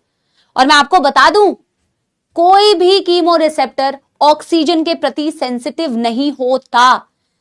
चेंज इन ऑक्सीजन कॉन्सेंट्रेशन, हालांकि ये ऑटोमेटिकली अंडरस्टूड है कि शायद ऑक्सीजन भी कम होगा, लेकिन आपके कीमो रिसेप्टर्स ऑक्सीजन को डिटेक्ट नहीं कर पा रहे कि ऑक्सीजन ज्यादा है या ऑक्सीजन कम है। दे आर बेटा लीस्ट और not sensitive for the change in concentration of oxygen. ये एक छोटा सा सवाल बनता है इस बात से। They are only and only sensitive for the change in concentration of CO2 and CO2 change होगा तो हाइड्रोजन आयंस भी चेंज होंगे। समझ में आ गई बात? यस। तो बेटा chemoreceptors associated with the carotid artery is carotid body, chemoreceptor associated with the aorta is aortic bodies.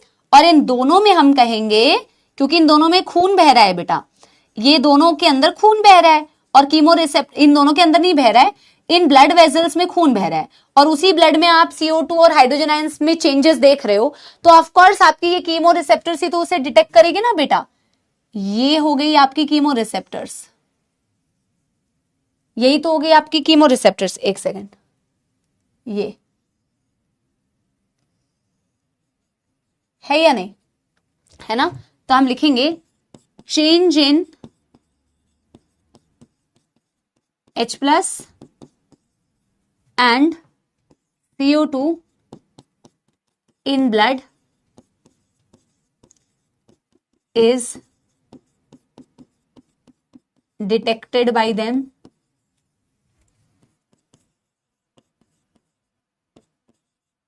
an increase in CO2 and hydrogen ion leads to them signaling the RRC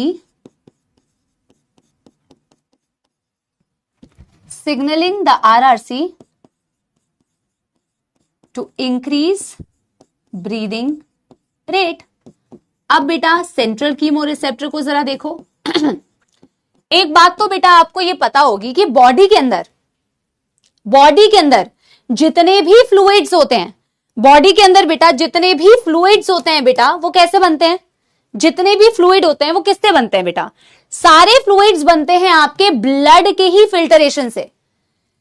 सारे fluid बनते हैं आपके blood के ही filtration से, चाहे CSF हो चाहे lymph हो, वो ब्लड से ही बनते हैं। चैट्स ऑफ करो। वो बेटा ब्लड से ही बनते हैं, चाहे CSF हो सेरिब्रोस्पाइनल फ्लूइड, चाहे लिम्फ हो, ये सारे फ्लूइड आपके ब्लड के ही फिल्टरेशन से बनते हैं। CSF कहां प्रेजेंट होता है? Cerebrospinal fluid. सेरिब्रो यानी कि ब्रेन, स्पाइनल यानी कि spinal cord, cerebrospinal fluid. Lymph या टिश्यू फ्लूइड आप अगले चैप्टर में पढ़ोगे कि अराउंड द टिश्यू स्पेस बेटा कुछ फ्लूइड एक्यूमुलेट हो जाता है। किसके फिल्टरेशन से बनता है? ब्लड के फिल्टरेशन से। तो भाई अगर तुम्हारे ब्लड में कोई भी चेंज हो रहा है तो ब्लड से बनने वाले फ्लूइड में भी तो चेंज होगा ना यार। ब्लड से ही CSF बना ब्लड से ही लिम्फ बना। अगर ब्लड में CO2 ऊपर नीचे है, हाइड्रोजन ऊपर नीचे है, तो वो डायरेक्टली बेटा तुम्हारे CSF में भी रिफ्लेक्ट करेगा, डायरेक्टली तुम्हारे बेटा लिम्फ में भी रिफ्लेक्ट करेगा। ब्लड में तो जो CO2 और हाइड्रोजन बेटा इंक्रीज हुआ या चेंज हुआ, वो कीमो रिसेप्टर्स जो पेरिफेरल वाले थे वो डिटेक्ट कर लेंगे, क्योंकि ब्लड के कांटेक्ट में वही है भाई। जो ब्लड के कांटेक्ट में है वही तो ब्लड में बेटा इन चेंजेस को डिटेक्ट कर पाएंगे। लेकिन जो आपके सेंट्रल कीमो रिसेप्टर्स होते हैं ना बच्चों, जो आपके सेंट्रल कीमो रिसेप्टर्स होते हैं, जो आपके मेड्यूला में प्रेजेंट है medulla is a part of brain, so they must be in contact with what बेटा? They must be in contact with the cerebrospinal fluid. तो CSF में जो बेटा चेंजेस होते हैं ना, CO2 और हाइड्रोजन आयंस, वो सेंट्रल कीमो रिसेप्टर्स डिटेक्ट करते हैं, क्योंकि इनका कांटेक्ट किसके साथ है? CSF के साथ है। अगर इनका ब्लड के साथ होता तो ये ब्लड में डिटेक्ट करते, पर इनका CSF से कांटेक्ट है तो ऑब्वियसली ये CSF में change in concentration of CO2 and hydrogen ions को डिटेक्ट करेंगे। एंड सेम काम कर रहे हैं भाई, जैसा काम पेरिफेरल कीमो रिसेप्टर कर रहे हैं वैसा ही काम ये कर रहे हैं, बस इनकी लोकेशन आपको देखनी थी। अगर इंक्रीज इन कॉन्सेंट्रेशन है CO2 और हाइड्रोजन आयंस का, they will signal the RRC। RRC को सिग्नल देंगे, ब्रीदिंग रेट फास्ट हो जाएगी। But both of them are not sensitive for oxygen. कोई ऑक्सीजन के लिए सेंसिटिव नहीं है। तो यहां पे मैं लिखूंगी change in concentration of CO2 and hydrogen ions in CSF। बच्चों, what is the full form of CSF? Cerebro spinal fluid is detected by them। और सेम बेटा वही कर रहा है जैसा कि आपका पेरिफेरल कीमो रिसेप्टर कर रही है। Increase in CO2 and hydrogen signals RRC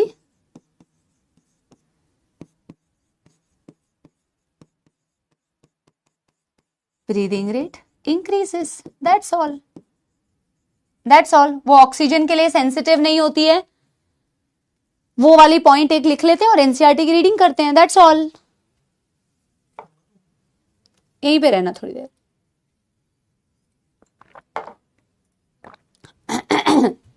बेटा बताओ, कोई दुख दर्द समस्या? एनसीईआरटी की रीडिंग करेंगे अभी। इसके बाद बेटा डिसऑर्डर्स और जो तपस्या सीरीज है वो कल होगी, ठीक है? क्योंकि तपस्या तो हमें करना ही है, क्वेश्चन प्रैक्टिस तो हमें करनी है, PYQs तो हमें करनी ही है। तो कल जो सेशन होगा ना बेटा, उसमें हम क्या करेंगे, जो हमारा डिसऑर्डर वाला पार्ट है और जो हमारा बेटा तपस्या सीरीज है, क्वेश्चन प्रैक्टिस, वो हम कल की क्लास में करेंगे, ठीक है? नहीं, चैप्टर खत्म कर दो क्या होता है? खत्म ऐसे नहीं होता है बेटा, आप पढ़ाई करो।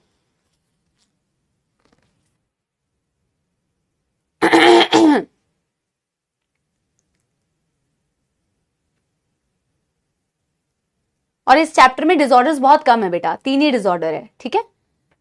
डन हो गया है? एक बार एनसीईआरटी की रीडिंग करा दूं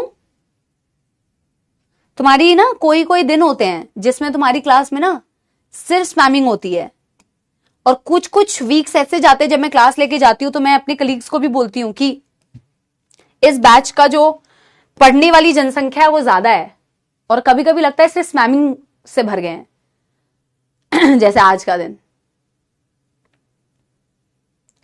एक बार एनसीईआरटी रीडिंग करिए बच्चों।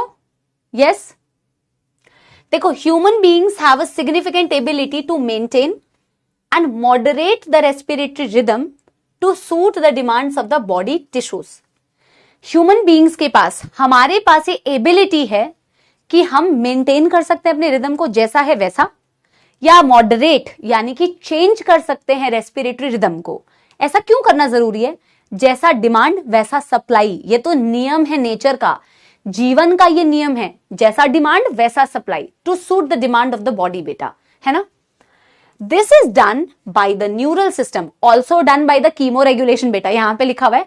बट ये बेटा क्या है? This is done by the neural system as well as by the chemo regulation बेटा, केमिकल रेगुलेशन, है ना?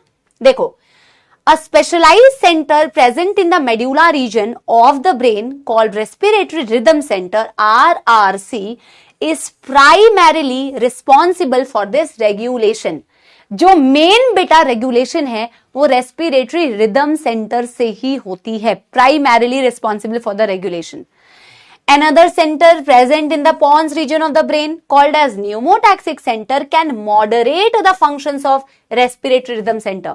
वो रेस्पिरेटरी रिदम सेंटर के फंक्शंस को मॉडरेट कर सकती है, बट वो डायरेक्टली कोई चेंजेस बेटा नहीं लेके आ सकती, ठीक है? वो रेस्पिरेटरी रिदम सेंटर के चेंजेस को मॉडरेट कर सकती है ना? Neural signal from this centre can reduce the duration of inhalation या इंस्पायरेशन। जब आपके न्यूमोटैक्सिक सेंटर से सिग्नल आता है तो वो इनहेलेशन की ड्यूरेशन को कम करता है, and thereby alter the respiratory rate. कैसे ऑल्टर कर रहा है? यहां लिख लो खुद ही, ये कैसे ऑल्टर कर रहा है? ब्रीदिंग रेट को फास्ट कर रहा है। जब ये इनहेलेशन की ड्यूरेशन को कम कर रहा है तो ब्रीदिंग रेट को फास्ट कर रहा है ना? आगे देखो, a chemosensitive area is situated adjacent to the rhythm center which is highly sensitive to CO2 and hydrogen ions। एक कीमोसेंसिटिव एरिया होता है जो आपके रिदम सेंटर के बिल्कुल पास प्रेजेंट होता है, जिसको आपने सेंट्रल कीमो रिसेप्टर बोला, वो सेंसिटिव होते हैं बेटा CO2 और हाइड्रोजन आयंस के लिए, नॉट सेंसिटिव फॉर ऑक्सीजन, है ना।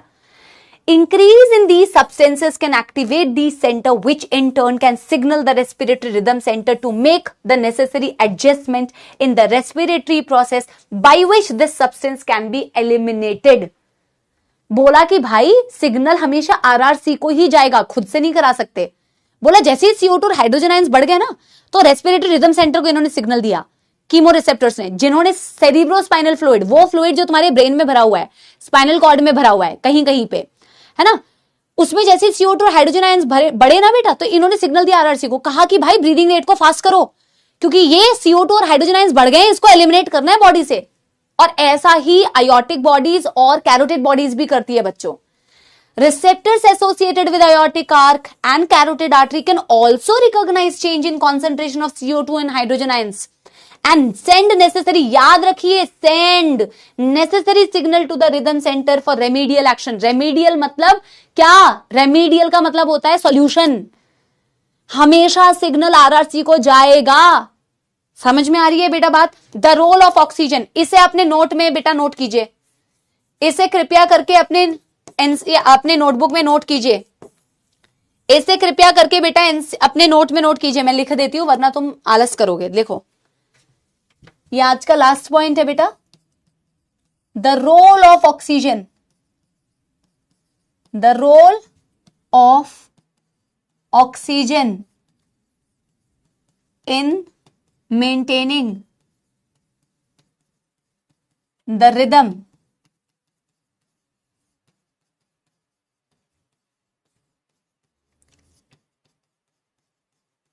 of breathing is quite insignificant.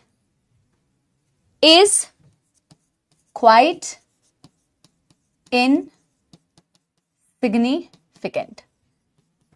I hope बेटा आप लोग जो पढ़ने वाले बच्चे हैं, मैं सिर्फ उनकी बात कर रही हूं, इसको जरूर ठीक कराना, ठीक है। एटलीस्ट आप लोगों ने तो पढ़ाई की होगी, ठीक है। So there are some days where this kind of thing happen, but I really want to ignore, because मैं यहाँ पे पढ़ाने के लिए आई हूँ और मैं पढ़ाऊंगी ही, चाहे आप कितनी भी स्पैमिंग करो, जितने टाइम तक मुझे पढ़ाना होगा उतने टाइम तक तो मैं जरूर पढ़ाऊंगी। आई होप आप लोग बेटा बढ़िया तरीके से पढ़ाई कर रहे हैं। पढ़ने वाले बच्चे की जिम्मेदारी है कि कृपया करके बेटा आप लोग जरूर बताएं आप लोगों को लेक्चर कैसा लगा, आप लोगों को समझ में आया, नहीं समझ में आया। और मैं आपको जेन्युइनली बता रही हूं और खुल के बता रही हूं बेटा, आपने बहुत सारी जगह से पढ़ाई की होती है, बट बेटा कई बार ऐसा होता है ना, क्योंकि आपके कुछ कुछ शब्द मैं सुनती हूँ तो मुझे पता है कि आपने वो पढ़े हैं इसीलिए पूछ रहे हो, पर बेटा always remember we have to be relevant. Selection का ना एक सिंपल सा रूल है, अगर आप इररेलेवेंट बहुत ज्यादा पढ़ने लग गए ना बेटा, तो उसकी कोई लिमिट नहीं है। तो हमें अपने आप को बांधना पड़ता है कि भाई बच्चे को ना वो बताओ जिससे उसका सिलेक्शन हो और उसका टाइम बर्बाद ज्यादा ना हो। मैं खुद बेटा 1-2%, 3-4% कभी कभार जरूरत होती है किसी टॉपिक को समझाने के लिए, तो मैं मेंशन भी कर देती हूँ, बेटा देख ये समझाने के लिए बता रही हूँ, तेरे खुद के ऊपर है, तेरे को वो लेना है, तेरे को नहीं लेना है, तेरी खुद की मर्जी है, बट बहुत ज्यादा इधर उधर नहीं भटकना और मन लगा के पढ़ाई करनी है। And you have to tell me how was the lecture, आपको कैसा लगा, बिकॉज आप अपना रिव्यू नहीं दोगे तो बेटा फिर हमारे लिए हमें कैसे पता चलेगा, है ना। मुझे ये पता तभी चलेगा जब आप मुझे बताओगे आपको कैसा लेक्चर समझ में आया, ठीक है। और बाकी गला भी ठीक हो जाएगा, थोड़े से कुछ no I don't want to address negative comments, I will only talk about positive comments. And thank you so much कि आप लोग बेटा क्लास में आए, आप लोगों ने पढ़ाई की, लेकिन कल आप लोगों को बहुत अच्छी तरीके से पढ़ के आना है, क्योंकि कल हम बहुत सारे क्वेश्चन प्रैक्टिस करेंगे, कल हम PYQs करेंगे, कल हम अदर क्वेश्चन प्रैक्टिस करेंगे और हम डिसऑर्डर्स पढ़ेंगे। तो अच्छा खासा क्वेश्चन प्रैक्टिस होने वाला है, तो प्लीज आप लोग अच्छे से पढ़ाई करके आइए। बहुत छोटा सा बहुत आसान सा चैप्टर है ना। तो कल इस चैप्टर का लास्ट लेक्चर होगा, बढ़िया परफॉर्म करना है तो बढ़िया से पढ़ के आना, ठीक है। That's all for today, thank you so much बच्चों। गाना सुनाने लायक मेरा गला नहीं है बेटा, तो जैसे ही ठीक होगा तो मैं आप लोगों को जरूर गाना सुनाऊंगी, ठीक है। थैंक यू सो मच मेरे प्यारे प्यारे जग से न्यारे बच्चों, बहुत बहुत धन्यवाद क्लास अटेंड करने के लिए। मिलते हैं आप लोगों से कल की क्लास में, बाय बाय, थैंक यू बच्चों, थैंक यू।